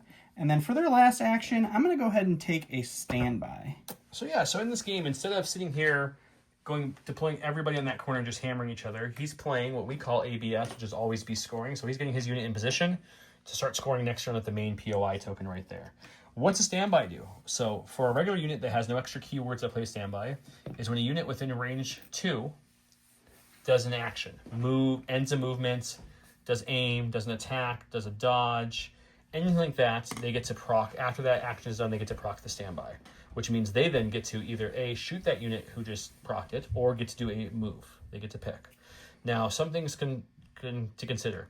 Let's say I had a unit here and he standbyed so that he could shoot me and he didn't choose to shoot for some reason. If the first action I do is to shoot him and I do any paint or any hit or crit on that dice, he would get a suppression, which strips the standby before it's used. So on trooper units, suppression strip your standby. But since I have no one within range 1 or 2, he doesn't have to worry about that. I do have a lot of people with range 3 guns, which means if I shot him from range 3 or 4 and did any paint again, any hit or crit, I get to remove that suppression or the standby, and it wouldn't help him. So that's standby. It's one of your actions you could take. But he's really more just getting in position, trying to hide behind some cover to score next round. We're back to me again. Okay, just in case I want to get frisky here later, I'm not going to deal with that whole, standby nonsense. And our deployment zone's roughly right here. And we don't have to go the full speed 2. We get a free, so We get a free speed 2 with our Scout 2 on our commandos. These are the smaller unit, the strike team. The strike team, the unit leader becomes the heavy weapon person. So the sniper rifle guy will be our unit leader for this one. So he's going to do a 2 on here and come just behind this barricade like so, cohering his buddy. And this is a regular unit. Again, not a large unit, so they have to use the half-range coherence. And then he still has 2 actions. So we're just going to take an aim, and we're going to shoot that unit. Now, my sniper rifle has a range of up to 5, 1 to 5. As you can see, I checked my range, so if we didn't explain this earlier, I apologize, but each one of these sticks is a range 1, obviously. So 1, 2, 3, stick them all together. We're definitely well within range 5. We're at range 3, which means my other guy, who doesn't have the sniper, his normal gun's range 3, so they get to use both guns in this dice. So let's see if we can hurt him. Okay, so it's the same looking profile as the regular commando, except for they're a strike team, so they have the detachment keyword and the heavy weapon keyword, heavy weapon teams. But the regular guy adds a black, and then my sniper rifle adds a black-white, but he also has the keyword Peirce and high velocity. So we'll take a second to talk about that. High velocity would mean if I'm only attacking with this gun, I can't add any other guns, I could get the high velocity, which means he can't spend dodge tokens. Doesn't have any dodge tokens to spend, so I'm not worried about using that. So I'm adding this guy's 1 black dice to up my dice pool to at least 3 instead of just 2. Peirce means when we're comparing our attack dice and defense dice, I get to Peirce 1, which I get to take it from a block to a blank, right? So that's what Peirce does, and lets me Peirce 1 dice. So that's a sniper, it's a good shot, right? And we also mentioned this earlier, he has Sharpshooter 1 built in, which he does have heavy cover, but my Sharpshooter 1 will bring his heavy down 1 to light because it's Sharpshooter 1. So now he has light cover only. So first step is to gather my dice pool, which is going to be a black-white for the sniper, 1 black for the regular guy. I have an aim, which lets me reroll up to 2 dice. There's keywords in the game, like the Stormtroopers have precise, which lets you roll however many number after the word precise is how many extra dice you can roll. So Stormtroopers precise 1, which means an aim lets them reroll 3. I don't have that, unfortunately, so I'm just going to reroll 2 if I need to. Oof. So this is called a blank out. It's not very good. So we'll spend the aim and just get rid of that white because I can only reroll 2. Hopefully we get some paint here. We got a crit. Terrible roll overall, but the good news is he doesn't get to check his light cover. Normally he'd roll this white dice and only stop the hit on a block because it's light. This is off for light cover. But since it's a crit, it gets to the cover. Don't have to worry about that. And since it's Peirce 1, no matter what he rolls on those red dice, whether it's this or this, it's the same thing. Because if he rolled in his 1 dice against my 1 dice, it got a block, I would Peirce it with my Peirce keyword, and he'd still be assigned a wound. So in this case, he's going to get 1 wound, so 1 trooper's going to come off the board. I'll give him a suppression because I had at least 1 hit or crit on my dice, and his standby will be removed because of the suppression token, and that would resolve the attack. And so in the case where he didn't have an aim there, because he rolled no paint, I would not have received a suppression from this shot. Yeah, and when he says no paint, because I surge. But if I was a unit who didn't surge, like my rebel troopers don't surge to hit, even a surge wouldn't strip a standby. It has to be a hit or a crit. All right, so I'm going to go ahead and go to my stack, and surprise, surprise, it is a Special Forces unit. I'm going to go with my strike team. My strike team has Scout 3. Which is the best scout in the game. The best scouting in the game. So we are going to scout onto the board right over to here. Oops, I used the wrong model. The heavy weapon is the unit leader for these strike teams. Which is different. So he will pop out there. I'm going to cohere my friend. I'm actually going to cohere him back here. So my strike teams don't have a range 3 gun, so I'm not going to even try. But I believe that the sniper rifle is range 5. It is range 5. We are well out of range 3. That's range 3. And so he'd have to take 2 more sticks, which he's getting out of his template holder. This is range 4. Almost there. Which we're still not out, but because it's range 5, mine is broken. Now I can add this one, and now we are definitely in range 5. So he's going to take an attack. Same checks, excuse me, as we always do. I'm going to go ahead and take an aim for my first action, and then I'm going to take the shot. Makes sense because he's scouted, but we would look. I'm definitely behind cover, as you can see. I'm pretty much touching it. So I will benefit from heavy cover. The scout troopers, just like the commandos, have Sharpshooter 1, so it's going to bring my heavy on the light. And then we're going to talk about another keyword we haven't shown yet called low profile in the dice box. Let's go look. As you see, the scout troopers profile is a little different. They have a range 1 to 2 gun, but they get to add 2 blacks per mini, which is really deadly, but they have to be a little closer. So the regular guy can't add anything. Plus, he hid him behind a building a little bit, so he couldn't see me anyways. The sniper has better dice, 2 black, same keywords, high velocity and Peirce 1. But the difference is the scout trooper does not surge to hit, so it's not that much better. It's still better overall. He has this the same Sharpshooter 1 bringing my heavy down the light. So first thing, let's just roll the attack and see how it goes, and then we'll go from there. All right, 2 black dice. So that's a hit, and he does not surge, so it's the same thing as a blank. This would be a blank, so I'm going to take my aim. I'm going to spend that to reroll just this one for a crit. Okay, so now we get to the cover stage, which normally I would have to roll 1 because I got a hit there, and I'm behind heavy cover, he lowered to light, which means only blocks count. But I have a keyword called low profile. Low profile reads if I have cover, I auto add 1 block. So whether I was rolling for 1 or 5, I would always get 1 dice turned to the block side. So in this case, since there's only 1, I don't have to roll anything because it's an auto block because of the keyword low profile. Now again, if let's pretend for this argument real quick that he rolled this, I would put this automatically, and then I would have to roll cover for anything past that first one. So in that, cover would remove both. But in this example, he rolled a crit, which doesn't count to cover, so we'll remove that. Now, normally, I would then look at my card, which again is white defense dice, surging to block. I would roll. But he has that Peirce keyword, so no matter if I roll this or this, just like my sniper, I'm going to lose somebody. So he's just going to auto-kill me. I'm not going to roll. I actually did, that hurts a little bit. He's going to Peirce it, and he's going to kill one guy. So for this unit, because the strike teams choose their heavy weapons as the leader, not a regular one, and the reason for that, because it's just a 2-man squad, that's why they gave it that keyword. I don't have to remove my leader last. I would definitely, and he's not the leader. I remove this mini first, so that way the main bulk of my strike team, which is the sniper rifle, survives. He's going to gain a suppression, of course, and then we'll go over back to me to see what I do. Okay, things are off to a rough start for the Rebel Alliance. So let's try to give it to the Empire. So we're going to go with the Rebel Troopers here. Unit leader in this one, because I'm using old models, I will use the traditional unit leader, which is this guy here. He's got binoculars. I technically have some captains and stuff in here. Don't worry about those keywords. I just did it for more alien variety because I really like aliens. That's why I love the new models. They have so much more alien heads than the old models. So they do not have recon intel or anything like that. So we're just going to kind of move them onto the board. Very similar. We can kind of come to there. We'll just go like this with our speed 2. Get us onto the board. I'll recohere everybody. So that way we're got at least half our unit behind this cover. I do not need everybody because it does not matter. Bring my ion guy. This is the heavy with the ion gun. And then we can go all the way up to range 1. I'm going to keep the suppression on this side for the sniper rifle guy because as you see, he can get lost in there pretty easy. Yeah, rebels kind of blend together pretty easily. So I have one more action. We already know because I checked with my sniper guy earlier that I'm well within range 3. Mm-hmm.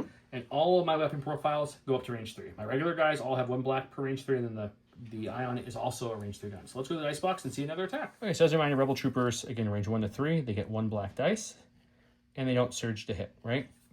So I've got my 9 black dice for my 9 regular troopers in this unit. Look at my heavy, which is the MPL 57 Ion gun. And yeah, it's critical 1, so the good news is I get to change at least 1 surge to something and gets a crit. That's true. Impact 1 and Ion 1 won't do anything here. Against vehicles, Impact and Ion, very good.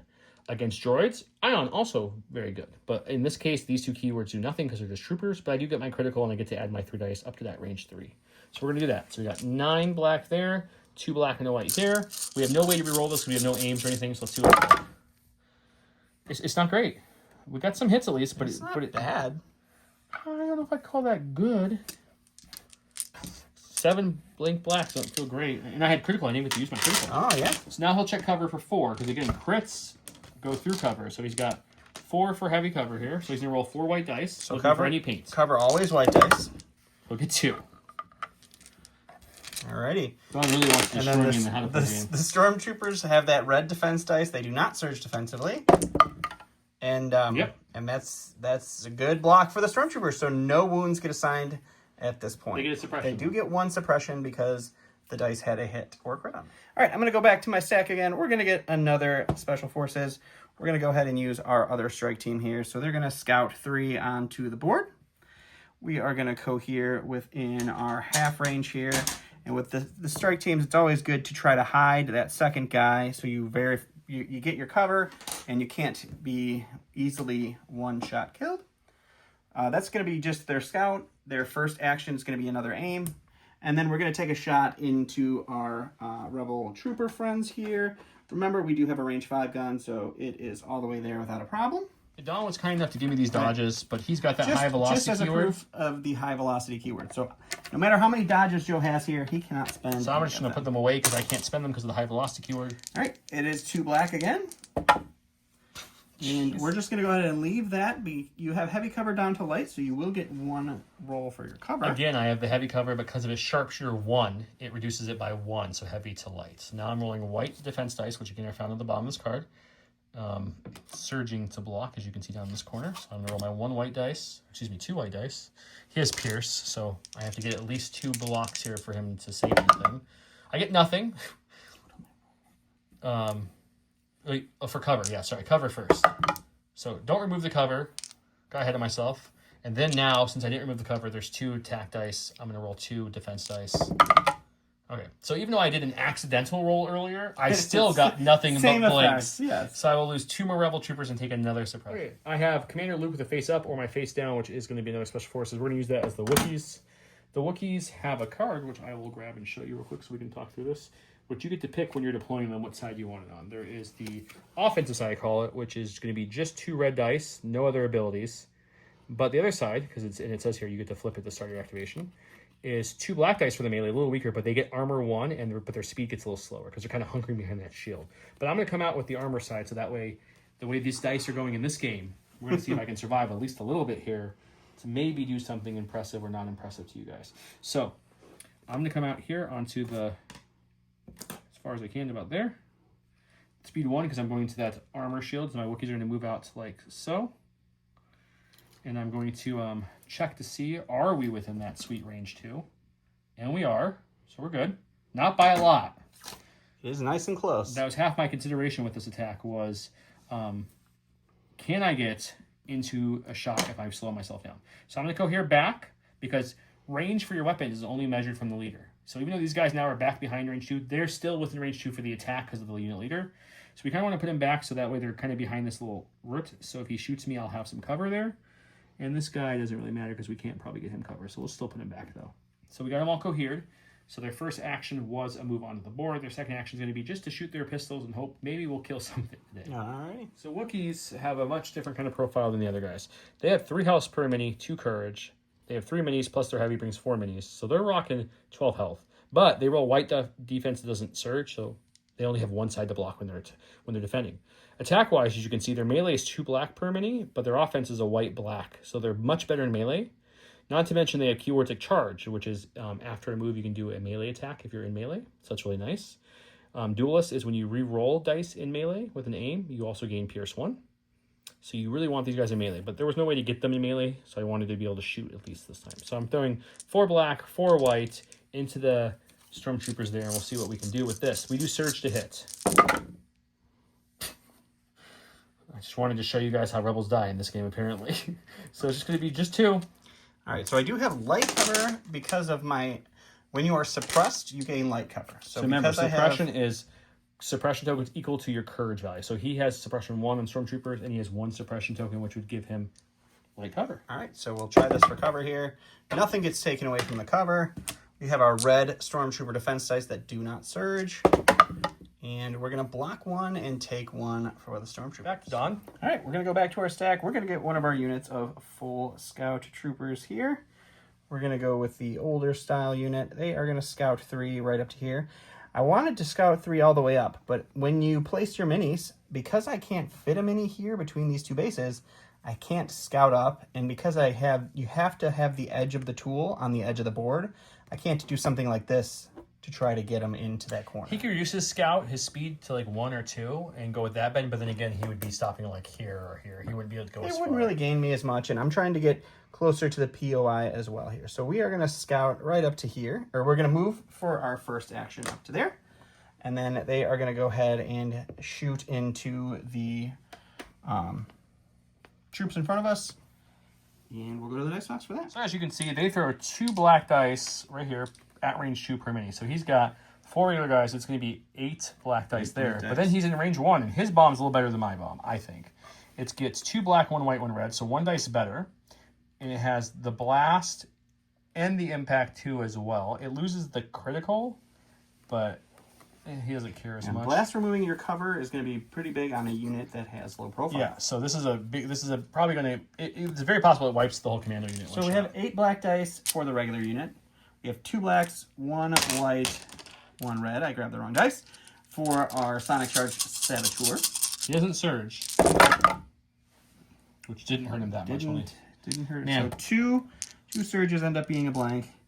So these all go through. Now, they're all hits, so cover would have been had an impact possibly, but I have blast, so you don't get any cover for that. So 7 hits coming through. 2, 4, 6, 7. So yeah, we skipped the dodge and cover because I have no dodges and blast takes away cover, so there's nothing there. I'm going to roll white dice per hit. It's going to be 7 white dice. I do surge to block, but it's only white dice. So we're going to see if we can get lucky here. We do get decently lucky. We're still going to lose the majority of unit because we have 3 and we do surge, so we get to bump that up. So I'm going to take away 3 of his dice, which means I'm taking 4 wounds. There's only 5 miniatures in this model, so everybody but the unit leader for me is going to be defeated now, and I'm going to gain a suppression. The other keyword that his bomb adds, as I remove my minis here to show the board state, which is looking pretty dire for the rebels, is suppressive. So suppressive means when you're making a ranged attack, I just get a suppression. It's an extra suppression, doesn't need to roll any hits or anything, so that gives me 1, and then since he rolled at least 1 hit or more, I get my normal suppression, so I'm going to get 2 suppressions from this attack. And so weapons with suppressive, had I completely blanked out, suppressive would still give you a suppression. As long as you're making a ranged attack, or if it's a melee, if it's on a melee attack, a melee, whatever the suppressive keyword's on, if that weapon is adding to the dice pool, it's an auto suppression, and then you get the extra suppression if the regular rules apply. So I'm going to get 2 suppression. My whole unit's dead. I'm pulled out from cover because I put everyone back there but the unit leader. But my courage is only 2, so at least I'll have light cover from anything else that shoots me, except for if it's another scout trooper, then we're in trouble. But yeah, we're sometimes in games in general, there's dice. Obviously, this is a learning game, so whoever wins or loses doesn't really matter, but just teaching you guys the ropes. The rebels are looking a little hairy right now. Do note that I do think the Empire has a little bit stronger of a starter, which could be a separate discussion. It's not a crazy stronger starter. I think it's just a little bit. Dice are playing a big part in why it's looking a little one-sided at this point, and that's completely within dice variance, so it happens in some games. Let's keep going and teach you some more rules. The last order I have is Luke Skywalker, the leader. His original plan was to go on the far side of the board where there's less minis, but since he's killing everything on the side of the board, there's actually not less minis over there anymore. So we're just going to do the same thing we did last time, which is we're going to take our Luke Skywalker, who doesn't have scouts or infiltrate or anything fun like that, and he's going to do a speed 2 onto the board, which will kind of hop over our Wookiee brethren here. Touch that nub there. So that's his movement onto the board. He has a range 2 gun that has a keyword called long shot. So if I didn't aim, I could spend my aim before the attack to increase my range up to 3. I don't have an aim, so I can't do that if I wanted to. But we do have some options at range 2. I do have sharpshooter 1, and we call this light cover, right? Mm-hmm. But you have, and they have no suppression on them, right? They do not. The suppression is all on the stormtroopers. They do have a dodge, so it's interesting. It's either shoot the stormtroopers, which would remove their suppression covers all they have. So I remove 1, so they'd be down to nothing, or remove their cover, but they have a dodge token. So I'm a little torn on which one to do, but I think the lower dice pool with the Peirce would hurt his harder hitting unit first, so I think I'm going to shoot the scout troopers. All right. Okay, so here's our first look at the commander. Luke surges to crit, which is really nice. He's going to roll his range attack as range 1 to 2. 1 red, 3 black, so it's not bad. Long shot and Peirce, so I will have a Peirce, and my sharpshooter 1 will bring their light cover down to nothing. They will have a dodge still to play with. I have no aims or anything to re-roll this, because I did move on the board for my first action. We did get a little better of a roll. We've got 3. He's probably going to dodge 1. I am absolutely. So let's spin his dodge to remove 1. So it's going to be 2 Peirce 1 onto this defense roll. All right, scouts do roll white surging defense dice, so they do surge to block. I will Peirce 1 and kill 1. All righty. So my last unit in my stack over here is going to be the scouts. We're going to come with their scout 3 as far up as they can here. The funny thing is, if you're a regular channel watcher, you know Don's dice usually are not good. That's very true. He's like, you know what? To learn to play game, I'm going to bring my A game today. It doesn't matter. I'm going to do the best I can. So these guys are going to move up, or a scout onto the field for their first action. Second action is going to be a move here. And then for our last action, we're going to go ahead and take a shot into the rebel troopers up there. So in the normal game, this would be considered extremely aggressive because there's no scoring at this POI's round 1. So moving up there doesn't do anything for him scoring. So he's just pushing it to throw more dice, which is a completely valid tactic, but usually at that point you kind of take it back. But since not only does he out-activates me as well in this starter versus starter battle, he has more activations, which means he's going to go with them. It'll be back to me, but I've already activated everything, which means then he gets to go again with his Vader because I have nothing. So let's go see how his attack. So I am outside of range 1. I'm only in range 2, so I don't get to add the heavy weapons dice from my Sonic Charge Saboteur. But all of your heavy weapon options can still use the base gun on your card. So everybody still has the option to use the EC-17 holdout blaster. There's only a couple rules against that. There's a rule called sidearm. If that unit has that, nothing in the starter does, they wouldn't be able to add that. But everyone else in the game, if they're part of the unit, they can use the base weapon. Correct. So I get to roll 10 black dice into these heavy cover rebel troopers. Down the light with sharpshooter. I believe they have a dodge because they have agile. And so the blanks go away. The sad thing is, it's still a decent roll, but it's his... No, we got 3 surges. The 3 surges go away because we do not surge to hit. So you're going to get cover here for 2. It's just light cover, because remember that sharpshooter took my heavy down the light. Doesn't do anything. Okay. And then you do have a dodge. We'll spend a dodge to remove that. And with nimble, my unit will get this back again if he attacks me again. All he has left is Vader, so he won't. I'm rolling roll white dice, surging to block for my actual save roll. We finally got a paint, so we'll only lose 1 Rebel Trooper. That's about the best we've done so far in this game. Before we go any farther, I want to make sure to call something out. These Rebel Troopers have 2 Suppression, and they got 2 Suppression before Luke came out into the battlefield. When Luke's off the battlefield, he's not considered within range 3 of them. So since they have 2 Suppression, and this is a constant check, this was back 2 shots ago when he shot me, their courage is only 1, which means now they have double their courage, which means they're panicked. So they get a panic token so I can remember they're panicked. Which, if you guys remember, which I'm sure you do as you're learning and remembering all these things we're telling you, is the command card, which is bringing them to heal. Secondary. The secondary one. The top, checking at the end of the round, score only starts at round 2, but the bottom is just once per round. So let's see. Is an enemy unit panicked? Yes, it is, which means he gets 2 victory points for this, and it's a one-time score. So if you have it flat, you'd cover it up, but he's going to get 2 victory points going up 2-0 early, and that's one of the ways you can score in round 1. There's very few ways to do it, but that's one of the ways. So now we'll go to his final activation. Just wanted to call it out and not miss that for you guys. The good thing is, his Stormtroopers also have 2 suppression on them, and there's no Commander Vader on the board yet, so I also got that same exact Ring of the Hill. So we both scored 2. But now, since I don't have any activations left, it would be back to me, but I have nothing, goes back to him. He does have 1 left, and that is Commander Vader. So Vader is a speed 1, unfortunately, so he's a lot slower. He's casually strolling across the battlefield. And as I mentioned, the panic check is constant. So the second Vader came on that board and he's within range 3, their panic token would have been removed. They still have 2 suppression. Right. They're suppressed. But with that infinite courage bubble, they cannot be panicked within range 3. So now they're no longer panicked, but I already scored my points, so that's mostly what I care about. All right. He still has 1 more action. So Vader comes out on the board. His second action is going to go be a move. I know what you're because he really wants to get up into it. He has a keyword called Relentless.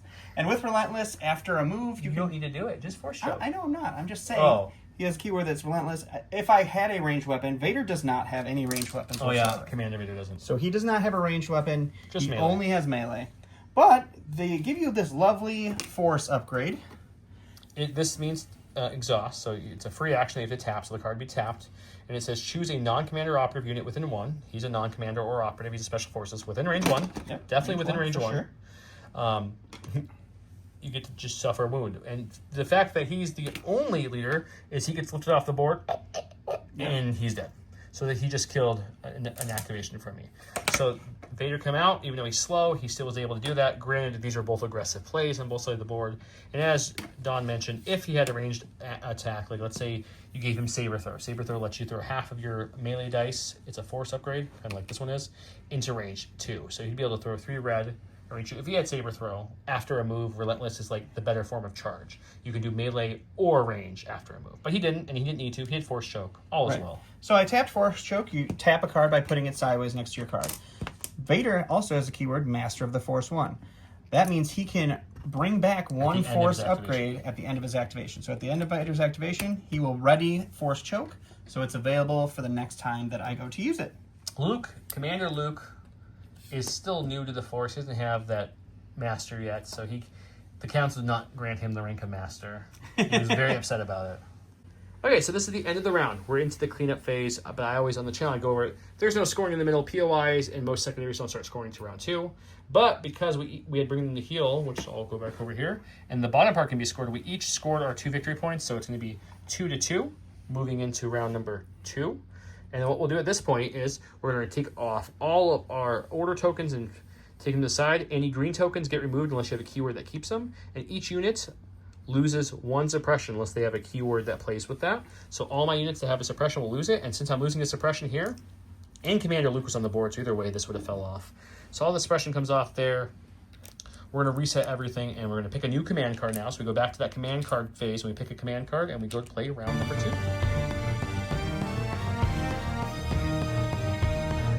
And here we are at round 2. I went with my Ally of the Force, which is a 2-pip. It says 2 trooper units, so I get to give it to any 2 trooper units I want.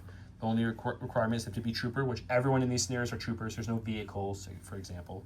When a unit issues an order with this card, it gains a dodge token, so very handy. Thank you, Luke. He went with a 3-pip Master of Evil. Darth Vader gains 1 dodge token. At the start of Darth Vader's next activation, each enemy trooper unit within 2 gains 3 suppression. So you'll hear this referred to as a suppression bomb, because he's going to give everyone at the start of his activation within range 2, 3 suppression, which is really big.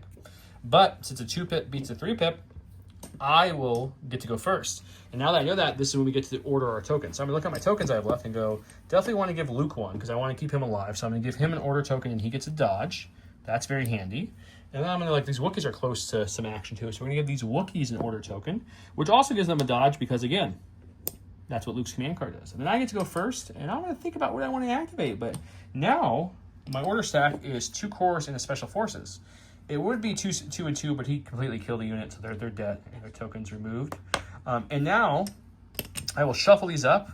Some people shuffle them, some people put them in the bag so you can't see them or know which is which, because I don't know what the stack's going to be. The other thing we got to check in this moment is I have 1, 2, 3, 4, 5 units left. I didn't kill any. And he started with 1 more than me, so you have 7 units. I have 7 units. So there's a mechanic in this game called pass tokens. And how it checks is if you have 2 activations less than your opponent, you get a pass token. So to signify that, I'm going to use these little metal tokens here. So since I have 2 less than them, I'm going to get 1 panic token, 1 pass token. If I had 3 less, I'd get 2 pass tokens. 4 or less would give me 3 pass tokens, and so forth and so on. Starting at the 2 less gets you 1. It's the difference minus 1. So you just keep going up. So I'm going to get a pass token, and I can use that at some point to just, you know what? He went, it goes back to me, and instead of me going, I go, I'm going to spend my pass token, you can go again. It's super helpful in round 1. In the later rounds, it's completely situational if it's helpful or not, depending how the battle's unfolding. In this case, I probably want to keep trying to go and try to kill things and not give him 2 shots on me, but we'll see how it unfolds. But now it's to me to go because I had the 2-pip versus his 3-pip, so I get initiative. Okay, I'm going to go with my Wookiees there. They have a command token, so I can just go with them. So we're gonna go with them. So one thing with the Wookiees is they have that we're gonna do, awesome battle shield. Yeah, and once again, I'll show you the card, but it says at the start of the activation. At the start of the activation, you may flip this card. So right now I'm in the defensive, which slows their speed and gives them armor 1. I'm going to choose at the start to flip this over. It'll increase their speed back to 2 because it does no negative to their speed, and their base speed is 2. I lose my armor, but I also gain 2 red dice for their shield instead of 2 black dice. Choosing violence. I need to. You've just been ripping me apart. So what we're going to do now is the Wookiees are going to do their first action. They're going to tap their offensive push, which is the upgrade card that the starter sheet said to give them, which looks like this. It's a upgrade card that says it's a free action tap, so I will throw it on the thing. I'll tap to the side to show that I've used it, but it says during the next move action, this unit gains tactical 1. So for their first move action, they're going to gain tactical 1. It's the opposite of agile. Agile, my troopers move gave me a dodge. Tactical is going to give them an aim. So their first move after tapping that card will give them a free aim token. So they're going to get an aim token. That will help them in their attack. I have 1 more action left. I could choose to shoot, but since I have that charge keyword that says after a move action, I may do a melee attack, and they're better in melee in every way, shape, and form, I want to get them to melee. Now, normally, because I can pierce with aim, I want to hit something that can pierce. Vader and most Force users in this game are immune Peirce, which means Peirce does nothing to them. But also, Wookiees have 12 health, so I can tie Vader up a little bit to stop him, killing Luke who's much squishy or Rebel troopers.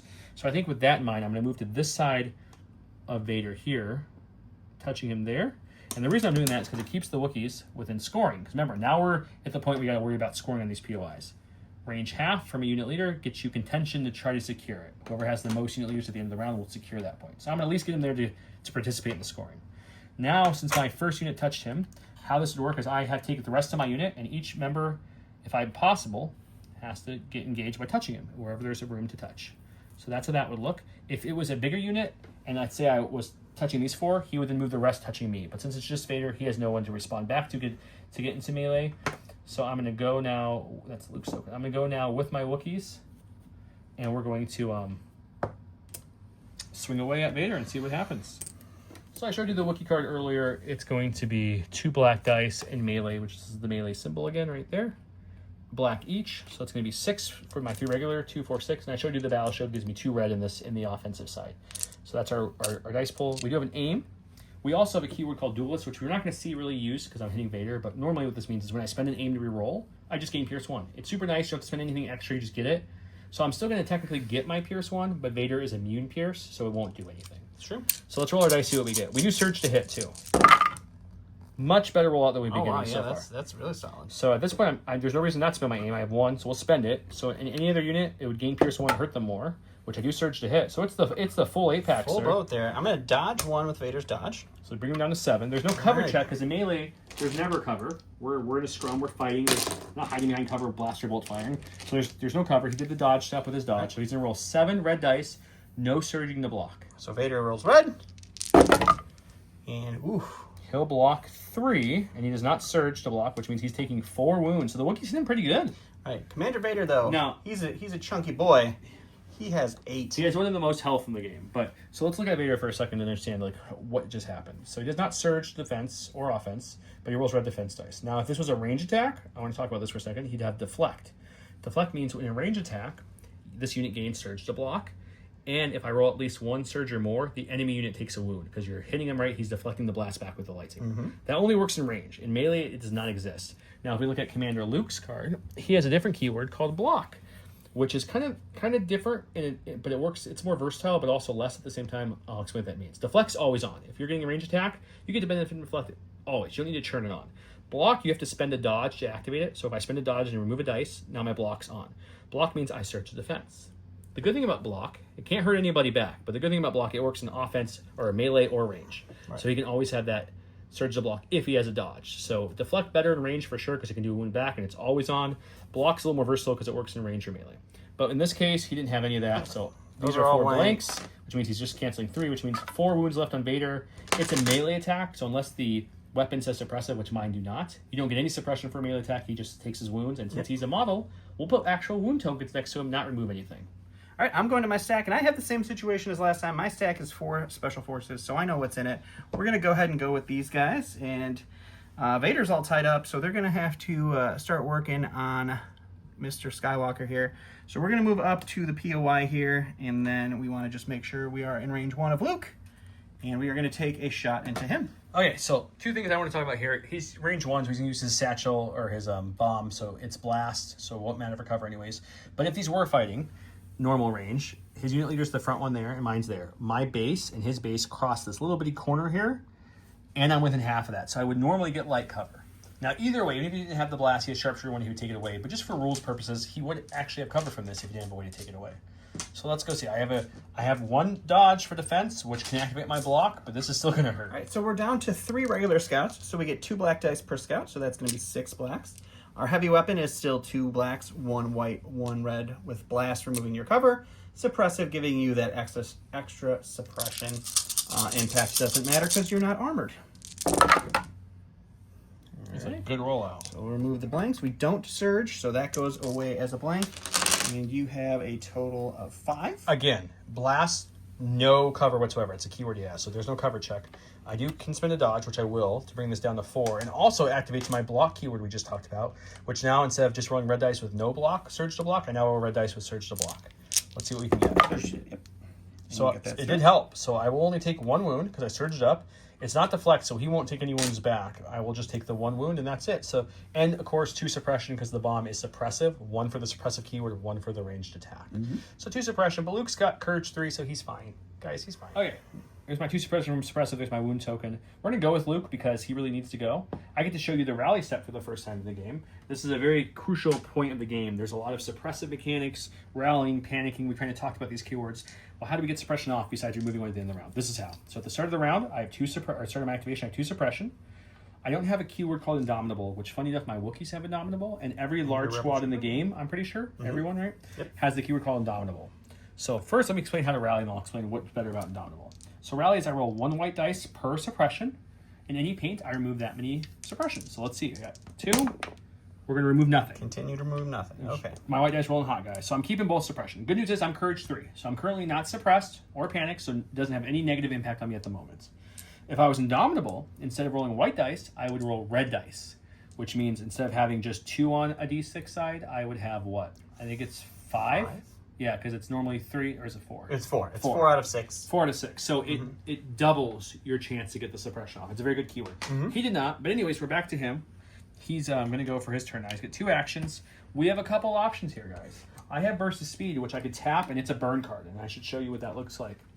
So this symbol here, X, means it's a one-time use card. Once I use it, it's removed from the game. But what does this do? At the start of activation first, you may burn this card. And it should treat this unit's maximum speed as 3. So he gets to go from a speed 2 to a speed 3. It's really going to Vader because you go from a 1 to a 3.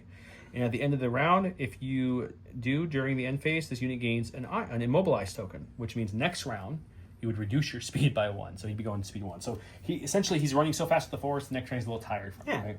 But I don't think I need to burn that because we've got plenty of options within a double range speed 2. I have charge, so I can move twice and still attack with him freely. So here's my options. I'll kind of lay them out for you. I could go like this, which will be, I think, just shy, even with the little bend there. I think it'll be just shy of touching that trooper. Based on my experience with the game, it looks like it's just shy there. So I could just move and then move again and melee him. Or I could tap versus speed, take an aim or a dodge, and then move into him. Because I'm going to be on this point, and I'm probably not going to need to move a lot from there anyways. So with that kind of knowledge, and because this is a learning game and I want to show you things, I am actually going to tap versus speed now. Okay. Because I want that token. And so we're going to tap versus speed to show you it is now removed from the game. My speed for this round is 3.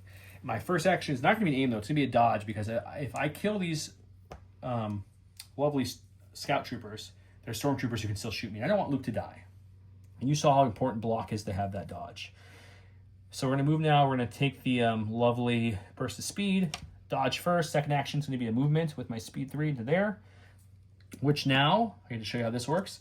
This is going to be my charge. So after, just like the Wookiees, I get to do a free melee attack. But I've cohered my one guy into melee. That's all I can do. Now he has to take each one of these guys and it touch as many as he can to my base to get them into melee, into our engagements, right?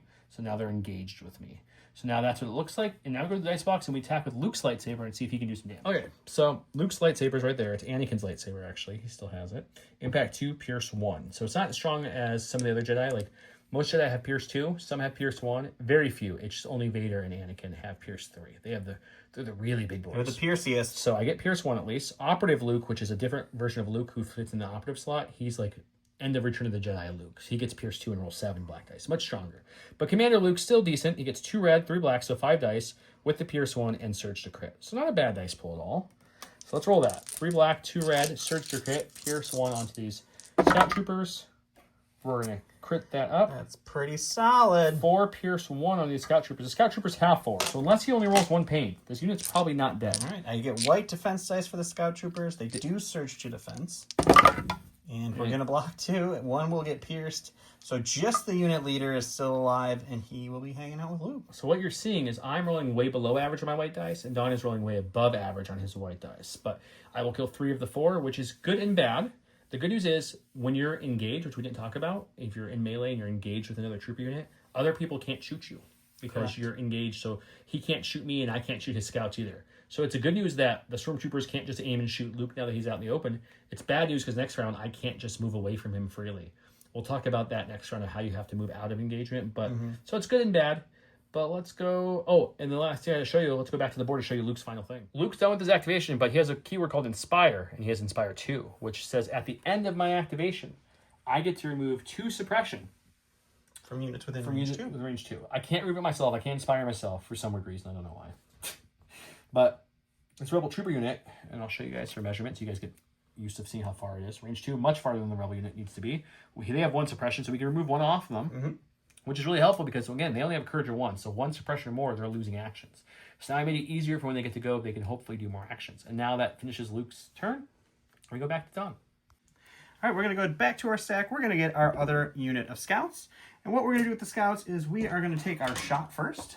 So we're going to shoot our range 2 gun. We're going to shoot into the Rebel troopers. They're not throwing away their shot. They're not throwing it away. And then after that, I'm going to go ahead and move. So we're going to do our shot, and then we'll come back and see what that looks like. All right, so again, we are outside of range 1, so I cannot use my Sonic Charge Saboteur for his main gun, but he can use the sidearm, which is going to be 2 blacks. So it's going to be 10 blacks total because we have 5 scouts here.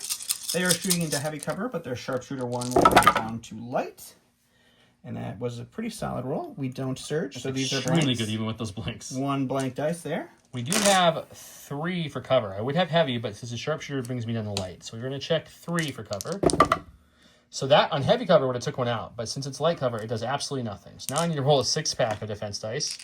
On the actual defense roll, we do surge to block. So let's see if we can get any 8s here. We got 3. That's pretty good. So we're going to lose 3 Rebel Troopers. That's a very good defense roll. Not going to get mad at that. We'll take our 3 wounds and 1 suppression because your bomb was in there. And we'll go see what his second action is. All right, so this unit keeps shrinking and shrinking, but he still has 1 more action to go. So I get 1 more action. So I'm going to do a move action. So when you move, you can pick all of your guys up, but your unit leader, to make sure you have a clear path to movement. So the unit leader will just take a move here. because this center point is worth 2 points, he is going to move to within half range of the center point. And then what I'm going to do is I'm going to cohere my guys behind the POI, because all POIs provide heavy cover. They do. And they're actually a cylinder about a silhouette tall, right? Yes. I think it's a little tall. Range half. Range half. Range half, sorry. So that's something to keep in mind as well. Goes to me. I'm at my mercy of my stack. There is 2 cores and 1 special force in here. We know that. We would love a core. We don't want to see a special forces. We unfortunately don't have special forces. So normally, there's nothing I do about it. I would go with my special forces, which in this case is just the 1 man left in the strike team sniper. But I have this awesome command card on Luke, which is one of my favorite command cards in the game. It's called Improvise Orders. It's during the activation phase. After you draw an order from your token, you may tap it. So just exhaust it, if you will. If you do, you draw a second order token from the order pool and choose one of the ones you want to go with. Then you shuffle it back, and at the end phase, this gets to be re-readied for free. So it's going to be tapped for the rest of this round, but we both know that all that's left in here is core. So when I flip my second one, it's a core. I'm going to choose to go with the core, which means I put this back in here, and I shuffle it up. Something good. It's only 2 tokens, so... And then that's going to be used for next time. But we're going to go with the core over here, actually. That's what I wanted to do. And they're out. They got the middle point, which is not great for me. I have no one that's really able to contest them. I think I'm going to be just short or just in. It's going to be close. But the issue is he still has a strike team that can get there, another strike team that can get there. So I don't think I can take that point from him at all. So what we're going to do is we're going to play a mix of offense and defense. So we're going to pull back a little bit on my ABS mantra, which is always be scoring, because I don't think I can impact that one. Move them up to there. I'm already on a little disadvantage being low in activations. And also, we'll talk at the end of this video how the list structure they give us to play with in this certain scenario is a little unfair from a point-wise, but I'll hold off talking about it at the end. So they get to move, which gives them a free dodge from Agile. And then their second action will be to shoot those scouts. We're going to see if we can maybe kill them with a couple units to take away that middle. All right, so we've shown you the Rebel Trooper card a whole bunch. We know I only have 4 Rebel Troopers left in that unit. Besides the heavy, so it'd be 4 blacks.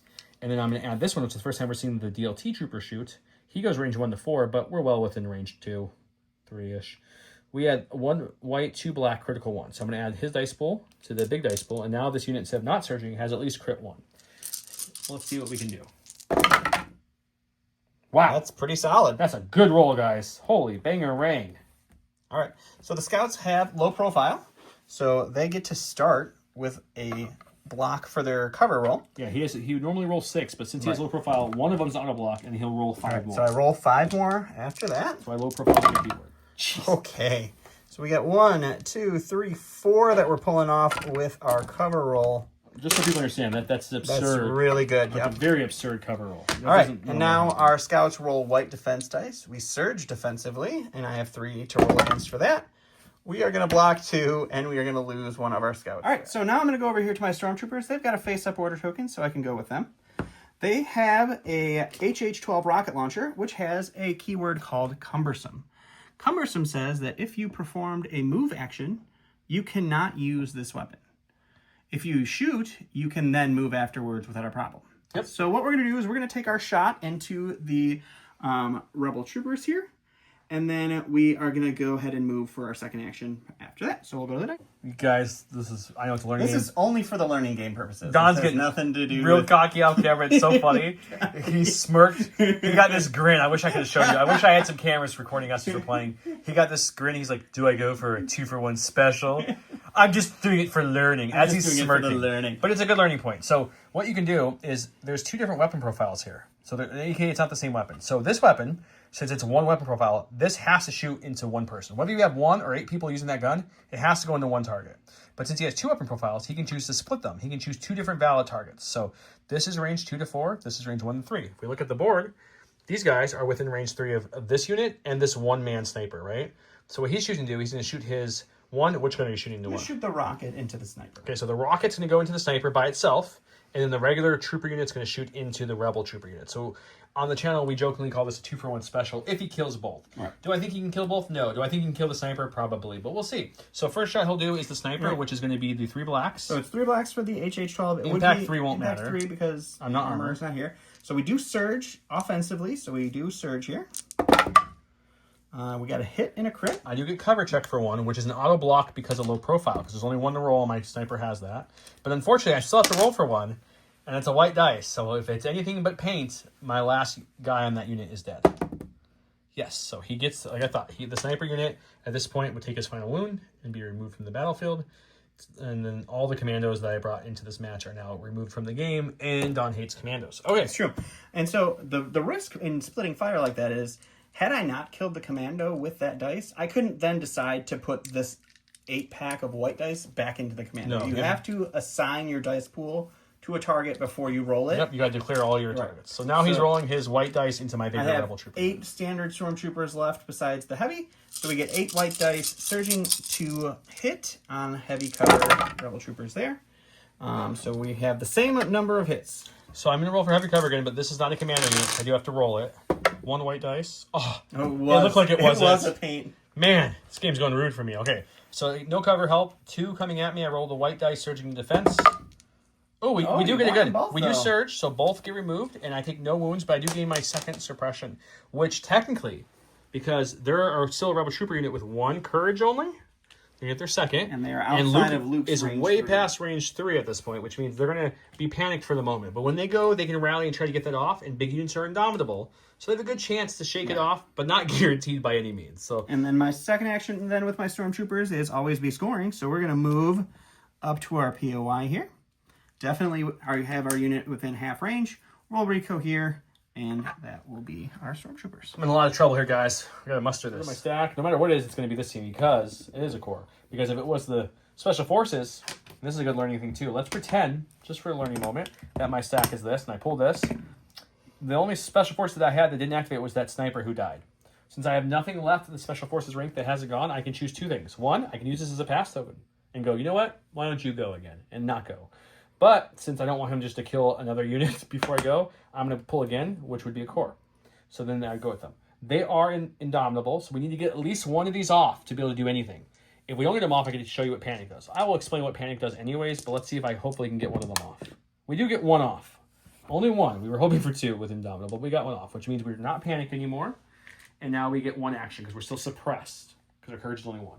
If we would have got none off and we're panicked, what happens is we lose all our actions and we just essentially do a recover action for our courage. It's not the same thing as a recover action, but it's the same way you do the suppression. So the example I'll give you is for the rebel troopers, they have 1 courage. So if they were panicked, they would remove up to that value, which means they would just remove 1. So if they had 2, they would remove 1, which means they're no longer panicked, but that's their whole turn, even if they're out of panic. If they had 5 suppression and at the end I only removed 1, they stay panicked.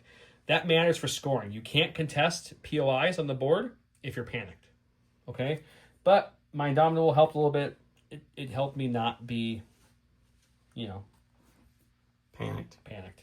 Now, see, normally I'd want to shoot back at him. Oh, this is difficult, so I can't even get there because this lovely barricade is difficult. Yes, because we discussed it in the beginning. So the max I can move is this, which is nowhere near half range on that POI. So it's not going to help me score right now is my purpose. So I think what we do is we shoot and we try to just kill something, try to hurt something. So I'm really torn on what to shoot here. The giant stormtrooper unit wouldn't help at all. I do have range on these scouts, and I can see them all over this little lip here. So I think we're going to shoot the scouts. I'm just going to make sure my guy can see them. But based off of the bend of this and where my trooper is and his back trooper, I believe I can see them. So I think we'll put the full ice pool into them. Just at least they have less wounds to try to take them out. It probably won't happen with low profile, but we'll try. Alrighty. I admit when I mess up. If you guys noticed, for a long time in this game, there was a rebel trooper with a white helmet. It looks suspiciously like a fleet trooper. That was a fleet trooper ion. It should have been this model. This is the original rebel trooper ion. So we're just going to put him right back where he was. Didn't hurt anything gameplay-wise, but that was my bad. Or was it an Easter egg? Ooh. It wasn't. Now let's go to the dice box. So we got 5 regular guys left. It's 5 black dice, and then the ion gun is 2 blacks, a white, critical 1, impact 1, ion 1. Once again, ion impact does not help because he's not a droid nor armor, but the critical 1 will help me, and it adds more dice, so that's nice. He's going to definitely have... Actually, I think you just have light cover. From the tree, yeah. Yeah, so just light cover, which is good. He'll still get his auto block from his low profile, but at least the rest of his dice have to hit a little better. It's true. Okay, we do get the critical 1 off, which is nice. And so yeah, so we're gonna have 3, but of course, like I mentioned, he has low profile, so 1's gonna be an auto block, and he'll roll 2. It's light cover, so he needs blocks only to remove anything. I'm sure he'll get 1 more. He did, yep. That's just the way this game's going. It has been. In any game you guys play, you know when you get to a certain point in the game, you're like, I know how this is proceeding. He'll roll 3, probably block. Yep, okay. All right, so two scouts go down there. They're down to just a strike team, guys. Scout unit. Well, guys, this is kind of sad. I'm out of activations. It's his turn anyways, but so he's going to activate, I think, 4 things in a row here. We're going to go with these Stormtroopers. They have 1 suppression, and they are Indomitable, so I get to roll 1 dice for their rally step here. We do get 1 block, so I would remove that. Vader has a lovely keyword where if I didn't remove that, Vader has the keyword Compel Core Trooper. So had I not rolled that, had I blocked, I would only have 1 action. But Vader, Compel says, after your rally step, if you are suppressed, but not panicked. Which never can be next to Vader. Correct. You can never be panicked next to Vader. You can use Compel to force that trooper to do a move. And it's only Compel of a core trooper. So that symbol means. That's Vader's. And Compel is range 1, I believe, right? I'll double check it. I believe it's range 1 to 2. We'll double check. But yes, either way, that would have allowed me to move. I did roll it off, so it doesn't matter. But we're just talking about. Yeah, he would gain a suppression rules. for doing that. Yes, you do gain a suppression for that. But in the Vader build, it doesn't matter so much because no matter how many suppression that unit gains, if it's within range 3 of Vader, it can't be panicked. So these guys are going to move up to right here, and then they are going to shoot all of their weapons into these lovely rebel troopers here, and see what they can do. Okay, that tree will give me some light cover. I got a dodge, so at least we'll have a little bit of defense, but this is going to be a big bucket of dice coming at me. Well, guys, I have a dodge and light cover. He's got some white dice. All right, so I have 7 white dice for my 7 regular stormtroopers that are still kicking. I have 4 white, critical 2 for my heavy. We do search to hit as well, and we shoot rebel troopers. We just get 3 crits. This is always my least favorite. As a rebel player, this is my least favorite rolls, because he had a lot of blanks, which is nice, but see these 3 crits? They completely negate cover, so I don't get to do my cover check. Also, this lovely dodge, I don't have outmaneuver convention, so I don't get to do anything. So all my defensive abilities were just shaken off by these critical hits. These are legit precise stormtroopers. They are very precise. So I'm going to roll 3 white dice, search the block, hope we get something. We got 1. Oh, but we did the magic roll, which when you flip... No, I'm just joking. So it's just 1, so I'll still take 2 wounds, lose 2 more rebel troopers, and gain a suppression. It is what it is. Don is beating me so bad. He's over here laughing in between takes. Not even realizing how much worse it's going to get. But who are we going to go with now? We're going to go over here with our stack, which is a strike team. These guys are going to take an aim. We're going to shoot into the rebel troopers hiding behind the tree there. Oh, he's using that sniper rifle. Going to come through and hit into these guys. They will have actually heavy cover because it's going to be light from the suppression plus this tree. But with sharpshooter brings it down to light again. So, and it's just the sniper rifle. So again, he gets to take away my dodge because of high velocity. So he's taking away my defensive tech here, which... Rebel troopers with white dice crumble very quickly once they're tapped. All right, so the sniper rifle is going to be 2 blacks. I don't surge at all here. I do have an aim, and we already talked about the cover situation. We are going to go ahead and spend the aim on our blank black dice. It's going to be a blank again. So this is going to be 1 crit, so cover doesn't matter at all, even though you have light. Even if it was a block, he would have pierced it. And then it is Peirce 1, so nothing happens, so 1 more rebel trooper goes down. So all I've left is my unit leader and my heavy, and that was the big man unit, so that's a little impressive. And then we're just going to keep going to the Dawn train because I'm out of activations at this point. All right, we're going to go ahead and go to our stack again. We'll get this last unit of snipers. They are going to do the same thing. We're going to take an aim. We're going to shoot into the other rebel trooper unit over there. Oh, goody. You just saw it. 2 black, Peirce 1, heavy cover down to light. With our sharpshooter, we will spend the aim on our miss. All right, you do have light cover now with an opportunity to block this. Yeah, so it's Peirce, so my normal save won't block it, but if cover removes it before we get to the save part, it can stop before the Peirce. Mm-hmm. It is light, so we need a natural block here, which we've rolled a ton in this game. So let's see if we can get lucky. No, light cover. It's rude. So light cover doesn't away. work. 1 more rebel trooper down because of the Peirce. So that's this bigger unit at least. So we'll remove this guy. But it's now down to a regular size rebel trooper unit. Really hurt. Vader gets to go next. He's Last bad. but not least is Vader, and Vader's command card lets him do this fun thing where... This is what he forgot. This is what I forgot. At the start of his activation, every enemy unit within range 2 of Vader gets 3 just shy of that rebel suppression. trooper. But so Luke is going to get 3 suppression, and the Wookiees are going to get 3 suppression. luckily, Luke's courage bubble is 6, so he's actually going to hang on and not be panicked yet. The Wookiees, since they're within range of Luke, is also a courage of 6 for panicking. Mm-hmm. They're 4 normally, so no one's panicked. But that does give me our bring them to heal secondary. The bottom portion that gave us so the other part we can points. get says all enemy units that can gain a suppression token have at least 1 or more suppression tokens. Let's see. 3, 5, 2, and 2 over there. And since everything else is dead, that's everybody left. That's why it gets easy to get once you have less unit. Yes. So I'll get 2 more points, bring them up to 4 before we even get to the end of the round scoring. So things aren't looking great for me. But now it's Vader's actual turn. That was a command card buff, the Suppression Bomb. All right, and so Vader's first action is going to be an aim. His second action is going to be to swing his lightsaber into these Wookiees. Sounds like something that should happen. All right, so I have an aim. He has a dodge, which with Duelist is going to make it a little troublesome. Vader rolls 6 red dice. He has Impact 3, Peirce 3. Impact is not going to do anything because you're not in your armored form. Peirce 3 might not do anything because you're probably going to spend that dodge. So he rolls everything, which red dice is good. So Duelist, we talked about the offensive one, where if you spend an aim to reroll dice, it becomes Peirce 1. The defensive side of Duelist, why Duelist is so good, and that's why units who want to live in melee like this keyword, is if I spend a dodge, which I will, to bring this 6-pack down to a 5-pack, I am now immune Peirce. So his Peirce 3 doesn't matter. The unfortunate side effect is that it's Wookiees, and they only surge, they do not surge. So it's just white dice with blocks. So if I roll any blocks, so I get to keep them, which is a big pro, but I have to roll some blocks. I did roll 1. So his Peirce, I will stop 1 and take 4. Each Wookiee has 3 health, so he kills 1 Wookiee and puts a wound token on another. But that's it. I still have the majority of that Wookiee unit left. The reason I have 2 wound tokens on the Wookiee, he chose at the end of his activation to tap Force Push, or Force Choke. Lovely Force Choke. Tap it, Master of the Force at the end of activation. We'll bring it back up again. Gives me a wound, but once again, each model has 3, so it doesn't kill the model, but it does give me a wound token. He's going to bring it back, like you said, with Master of the Force. That's going to end this round of play. Round 2 is over. So here's where we go to scoring. We check each POI to see who's securing it. It's going to be a really tricky one to check. Okay, we've got 1 to none. That's him. That end one's worth 1 point. The middle point's worth 2. It's, again, 1 to none. That'd be 2 points. So he's got 3 so far. This point, though, it's 2 to 2, which means no one scores. It is tied. So that one's tied. So I did prevent that because Vader's outside because the Wookiees are barely in. Yep, just barely. So I got lucky there and held off a point, but still getting 3 to nothing hurts me. And then we go to the end thing, which says, starting in the second round, during the end phase, if more enemy units than allied units have a number of suppression tokens equal or greater to their courage, score a victory point. Unfortunately, just a suppression bomb alone, he did that because he's got, what, 1 unit, I think, with your suppression or equal or higher? I have 1 unit. I have 1, 2, 3, 4. So he'll get another point there. So instead of getting 4 points, 3 points, he's going to get 5 points. 4. I get 1, 2, 3, 4 points. 4 points. Because you already gave yourself... We didn't give yourself the 2 points for this, though. I did, yeah. It's 4 to 2. But you're blue.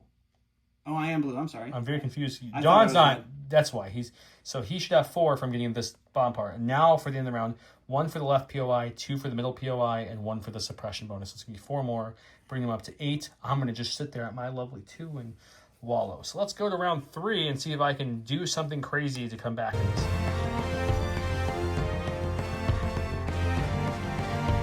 Round 3, we both played our big boy cards, I like to call them here. He's played Implacable, which is Darth Vader. At the start of each of Darth Vader's activations this round, he gains 1 dodge token.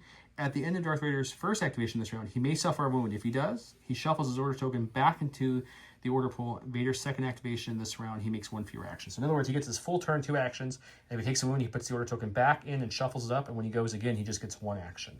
So that's a very good card because it lets Vader swing twice, which you don't want to see Vader do. I played something kind of similar, Son of Skywalker. It's Luke Skywalker's really good 1-pip. Your 1-pips are always your best, but it's your stingiest order. As you can see, his just gives Vader's, mine just gives Luke's. When Luke Skywalker makes his first attack this round, after the attack sequence is resolved, he may make a free attack action, even if he's already made an attack. So I get to attack and attack. 2 attacks back to back, and the second attack does not take up my action. So we both played that. This is a pivotal roll-off. It is an odd round. So odd rounds, blue player rolls the dice. So once again, blocks, it's him. Anything else, it's me. So it's me again. So I get to go first, which is good news. I get to try to do something before Vader goes. Maybe kill him. That'd be amazing. So let's go see how this turns out. Okay, so let's show game state board to kind of, as we're learning and explaining rules. Luke's there. Son of Skywalker's a great turn. If you're ready to attack, you can swing twice. The issue is I've got a 1 health scout trooper, so I can't get away from him. So let's explain how this works. If I wanted to move away from him, I have to do what's called a withdrawal, which means I get to move off him at speed 1, anywhere I want, and then my second action cannot be an attack or a standby. So if I move off him somewhere else, I could dodge or move again or whatever I need to do, but I can't attack. We obviously don't want to do that with a double attack 1-pip card. That's terrible. Yeah. So my only other option is to swing against him with Peirce 1, 99.9% of the time with my red and black dice. I kill him instantly. Mm-hmm. But now I have to make my attack again, which means I'm not melee with anyone else. It would have to be my blaster gun which isn't terrible. You just lose 1 red dice, really. It's 1 red, 3 black, instead of 2 red, 3 black. Still Peirce 1. So I can swing against him and then shoot into those stormtroopers because they're the only thing around me that's not engaged, or these scout troopers here. But I see a more pivotal play on the board. We got an injured Vader who's half dead before he goes and kills some Wookiees. I think I'm going to go to this stack and we're going to chance this, guys. I'll put it here to see it.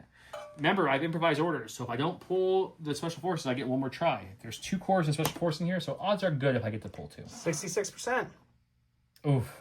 Ooh, so now we're going to tap improvised orders. We're hoping very heavily this isn't a core. Otherwise, this is for nothing. Whew. We had a good chance. So we're obviously, we have to pick which one we want to go with improvised orders. We're going to go with this, and then we're going to shuffle, but it's both cores, so we'll shuffle nothing. We're going to go with them. They have 2 suppression currently on them, but they're Wookiees, so they're Indomidable, which is nice. I need to get 1 off to be able to take an action with them. Or 2 actions. Otherwise, I only get 1. So we luckily get 1 off, which is big, because now we only have 1 suppression with our courage base of 2, which means we're no longer suppressed. We get 2 actions. And against Vader, it's interesting. Like, the dodge would... but it's so risky with the dodge, because if I don't roll any blocks, it's useless to cancel your Peirce. And I have, 7 health with them left. So if you roll perfect and I don't block anything and you force choke me, you can kill the whole unit, because you can do 7 damage with 6 red dice. So I'm a little torn. If I dodge, at max, you can only do 6, even if I don't block anything, because I get rid of 1. So I think, guys, I'm going to go the more strategic long game. I'm going to dodge for my first action here. So that way, Vader has no way he can possibly kill my whole unit. Because as long as you don't roll all crits. If you roll all crits, though, then there's nothing I can do. And my second action will be to just swing away with him, melee him, and see if we can hurt him a little bit. He did kill 1 Wookiee, unfortunately, so I'm only going to roll 4 blacks. It's 2 per regular Wookiee, and I have 2 regular Wookiees left. The battle shield's still in his offensive config, so it's going to be 2 red. So we got 4 black, 2 red. Search it into Vader. I don't have any aims or roll, so no Duelist. Not that it would help because you're immune Peirce. But let's see what we get. All right, the Wookiees, man. Oh, my goodness. Wookiees rolling hot fire. So we got all 6 coming at you, sir. So you're going to roll 6 red defense dice. And we're hoping you can roll some blanks for us here and help the Rebels get behind this. You do. Oh, just not enough, though. I didn't see these 2. So he'll take 2 wounds, bringing him up to 6 of 8. But that was a really good defense roll, above average. So he's going to survive. Sure was. As you can see, Vader's up to 6, but it's back to Dawn now. And then go with Vader, he said, and swing and kill some Wookiees? I'm going to try. So we'll go with Vader. We will get a dodge for activating, because that's what the command card says.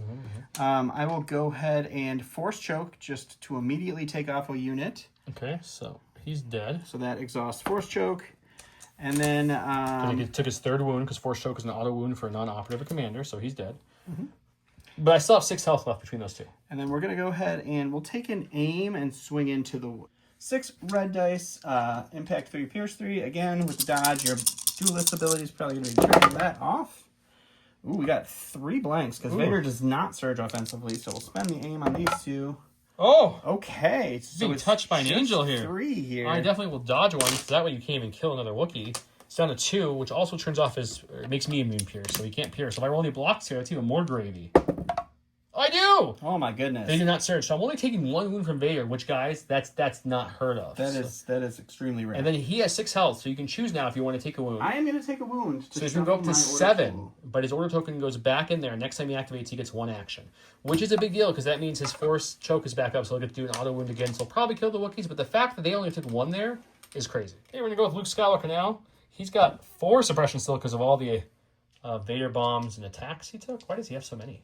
I had 2 suppression plus the Vader bomb from last round. Yep. Okay. So we're going to roll 4 white dice. Oh my goodness. All of a sudden, it might be a little too late, but all of a sudden the dice are coming around in my town, guys. I like it. Okay, so we got Luke Skywalker. He's got 2 actions to take. And whenever we attack, the second action has to be attack too, or the second thing we do is attack. So I can't attack, move, and then attack, because the Son of Skywalker card says immediately after my attack, I have to take my second attack. So that's kind of the restriction to it. So I don't think it matters what order I do this, and since he has 1 health, I'm going to gamble. Well, I don't have the aim for the attack, but I probably want it for the dodge for defense. Let's just swing. First action will be to attack. I'll melee him, and I might shoot these guys over here and see if I can take them out with my Peirce to free up that middle. But let's just first swing and then see what we do from there. This is a very annoying little scout trooper who lived last round. It's going to be 3 black, 2 red, Peirce 1, Surge to crit. He only has 1 health. No defensive text. No matter as long as I can roll any paint, because I surge to crit, this scout trooper's dead with the Peirce. I roll 4. He's very much dead. Very dead. Yep. Peirce So he's kills dead. him, no So problem. now I immediately have to take my second attack action. Unfortunately, I'm not melee with anybody at the moment now. My range attack is 1 red, 3 black, Peirce 1, range 2. So we have to shoot the stormtroopers. I forgot to take the aim first to make it long shot. Because you think the scouts are in range 2? I think the scouts are in range 2. Let's take a look real quick. I should have took the aim first for the... Actually, because of your saboteur, I think I am. I was looking at your leader, which we're not the leader. But as long as any mini you can do range from. Yep, I had to put the saboteur over there because I wanted the cover. No, that works out well for me. Thank you. So we get to attack them. Long shot can't be act. We didn't need it. We have Peirce 1 in this attack. 1 red, 3 black, surge to crit. We also have sharpshooter, so that brings your heavy on the light at least. It does indeed. So we've got 3. You get to check cover. 1 auto, and then 1. So Peirce 1 will kill the bomb guy, but not the whole unit. Okay, so Luke almost did the 2-for-1 special. We killed the one we were engaged with, and this guy, because of this great cover roll, was able to shake off the other one, but we did kill him 1 with our Peirce. Luke still has another action. I think we have to play Operation Survive. So I think what we're going to do is just take a dodge, because the Stormtrooper unit still has to go. And if I'm in melee with them, their dice actually don't get any better or worse. I guess you lose the heavy dice, which is nice, but... It's a lot of white dice, so that's that's a wash. It completely depends, and I'd rather have the dodge because it also activates my surge to block. So I think I'm going to ride it like that, take the dodge, and then we'll go back to you. All right, we're going to go to the stack here. It's a scout unit. We'll go with the sniper team here. They'll take an aim, and they'll shoot into the rebel troopers over there. All right, we've seen it before. It's 2 dice, Peirce 1 into heavy cover down to light with our sharpshooter 1. We have an aim. And we will spend that aim. Rerolls into a crit. Oh, for nothing. So we have a chance 1 for cover here. We have a chance to cover this off before it pierces me, but hasn't worked out so far yet. Let's see if it works out this time.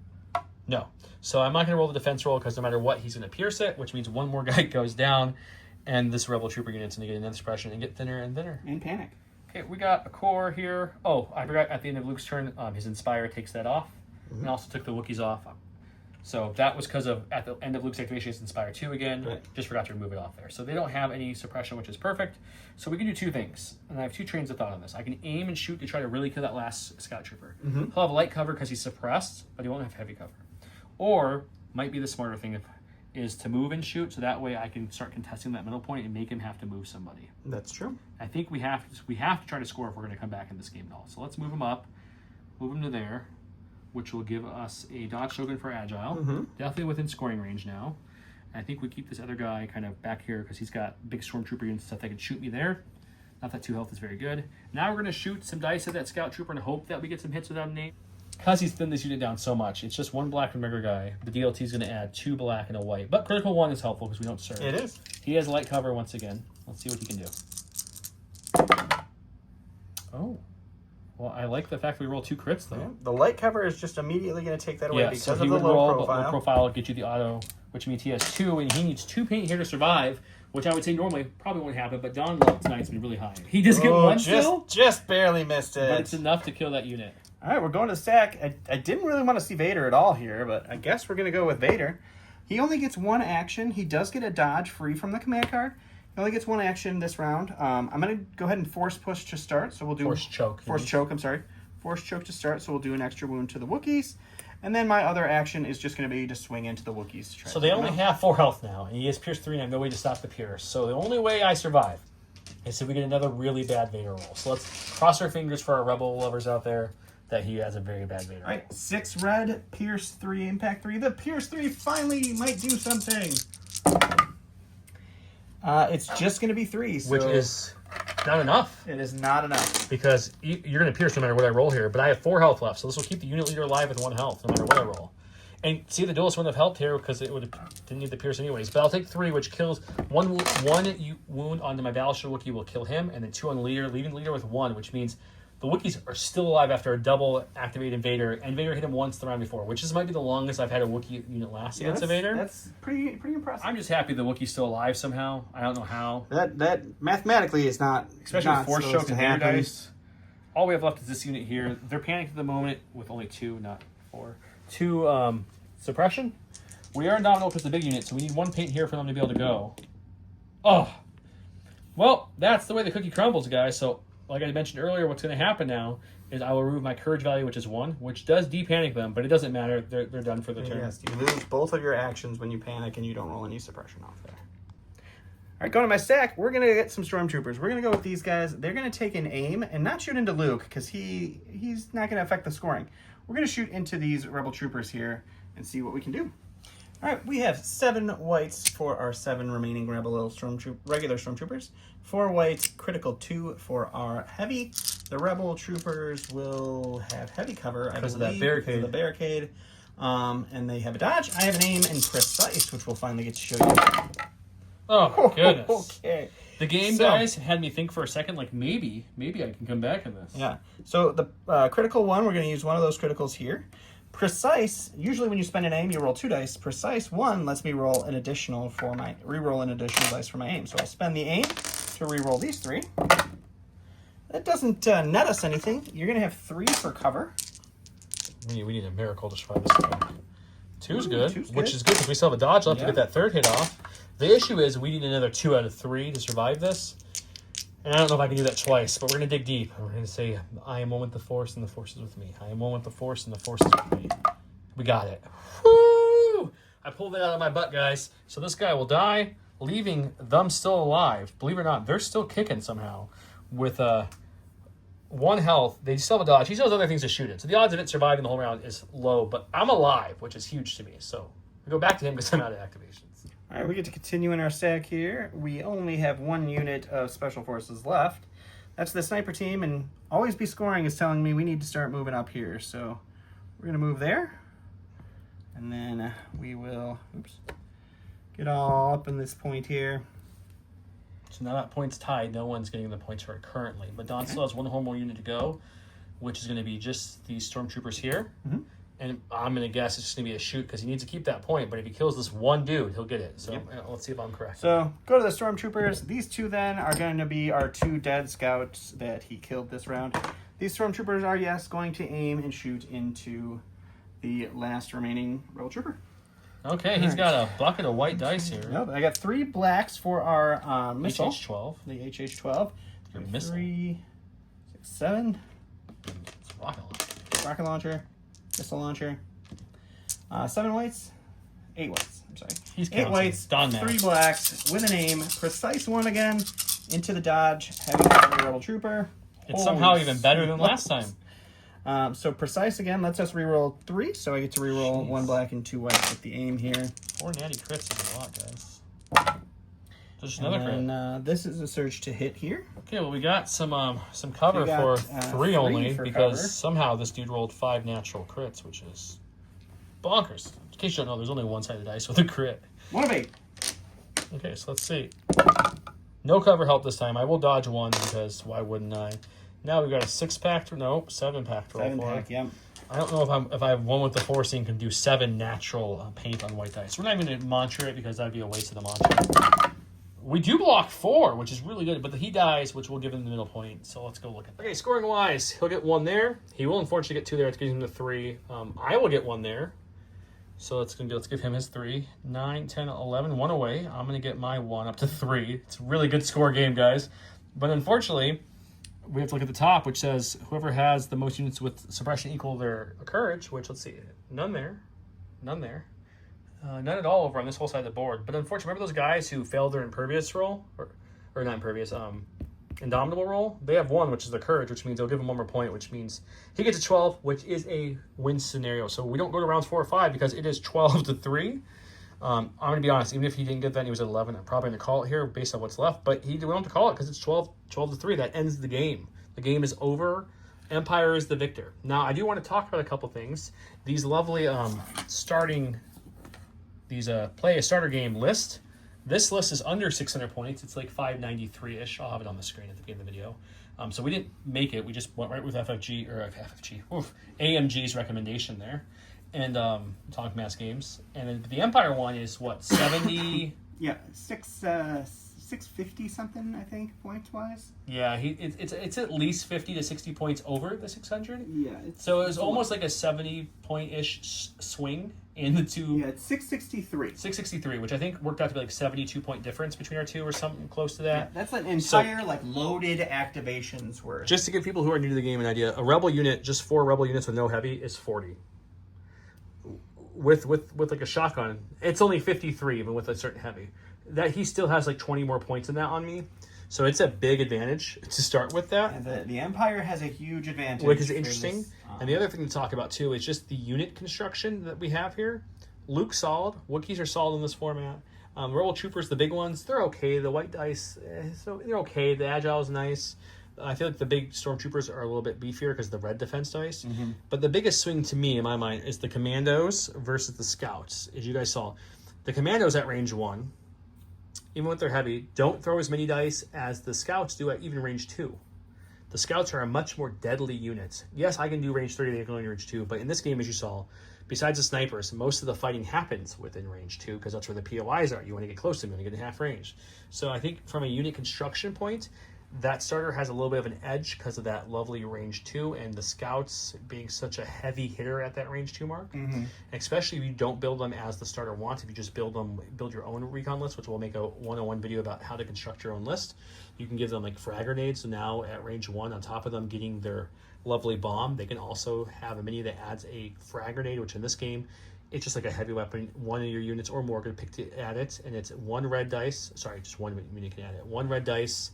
Surge to crit, but it gives the whole unit surge to crit. So if you take away 2 black from one unit to give him 1 red, the whole unit now surges to crit in that giant dice pool. So the Scouts can be very deadly at range 1. So it's like suppressive, it's surge to crit, it has like blast, 12 or 13 dice. Yeah, it's very strong. Commandos can't. We like to live at that range 3+ with our sniper stuff. The issue is they gave us the Saboteur, which is also for whatever reason 1 dice less than their Saboteur. It's just 1 red, 1 white, 1 black, where theirs is a red, white, 2 black. We have Impact 3, critical 2 blast. They have blast suppressive Impact 3. So we get the critical 2, but we already surged to hit. So it's not that big of a benefit with blast because we're not trying to get cover. The only thing it's a benefit for, I guess, is if you're attacking a vehicle with armor. Otherwise, so their heavy's better. I still surge or impact the same as you do. But you don't have the critical. That's true. So that's the one thing. But odds are you're going to have the frag grenade. So it doesn't make a huge difference. So they're just an overall, in the game currently, as it stands, unless there's any point adjustment in the future, they're a better unit. So the better starter between these two from just a competitive who could beat whose side, I would give it to the Empire for sure. Because you also have Commander Vader, as you saw, has that infinite courage bubble. He can compel his troopers. We have a 3 courage bubble with Luke, which is decent. But also Vader on Luke. Vader wins that 9 out of 10 times in that fight. More dice. Vader on Wookiees, he should have won 9 out of 10 times too. So they can tie you up for a full round like they did, but they shouldn't tie you up for 2 full rounds, especially with your double activation card. If you didn't play that, it's totally believable they can tie you up for 2 activations. Yeah. But the double activating with you use 3 force chokes on them in 2 rounds, plus swung 3 times, and they still were alive, which was insane. Yeah. So that shouldn't happen either. But this is just meant to learn the game, the starter rules. So this is not supposed to be like the most competitive list. So I'm not saying don't play with this. This is still a great list. If you don't know how to build or what to add, these are great recommendations just to try the game out and learn how to play the game. Yeah, I think they just wanted you to be able to use as many models as you could from the box that you got when you bought it. In the Rebel starter, you're only not using 2 Wookiee units or 2 Wookiee models because they come with 6. I'm only using 4 in this.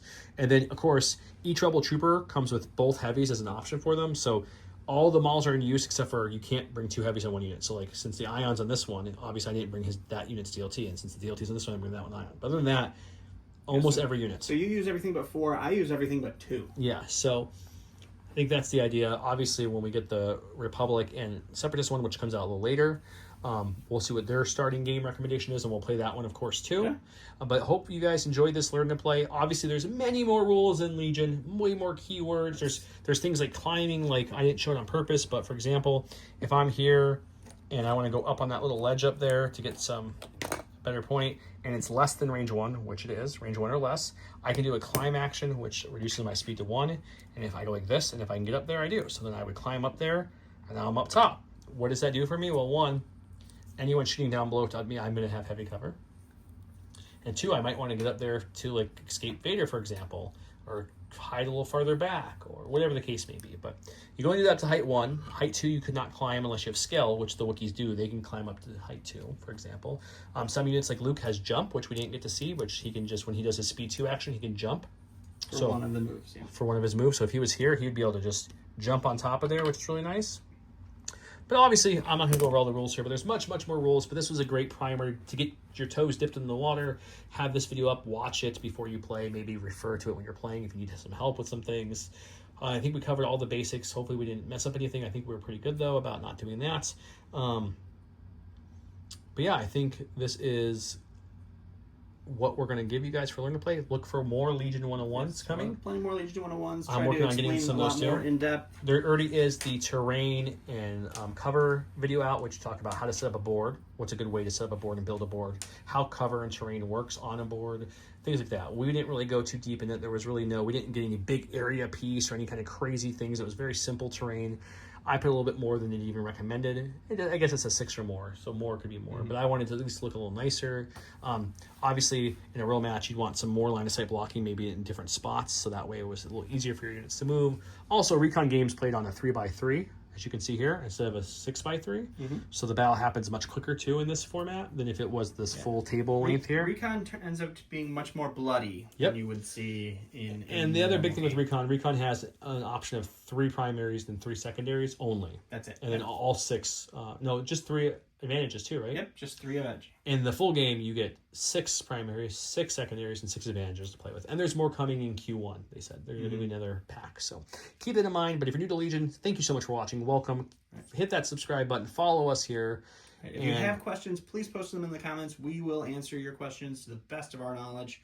We are human. We make mistakes. If you noticed a mistake in this game, please put that in the comments. I think the only mistake we talked about, which I will talk about for 2 seconds here, is when the Wookiees moved up. I think I stopped them like this for some reason. They have to be flat.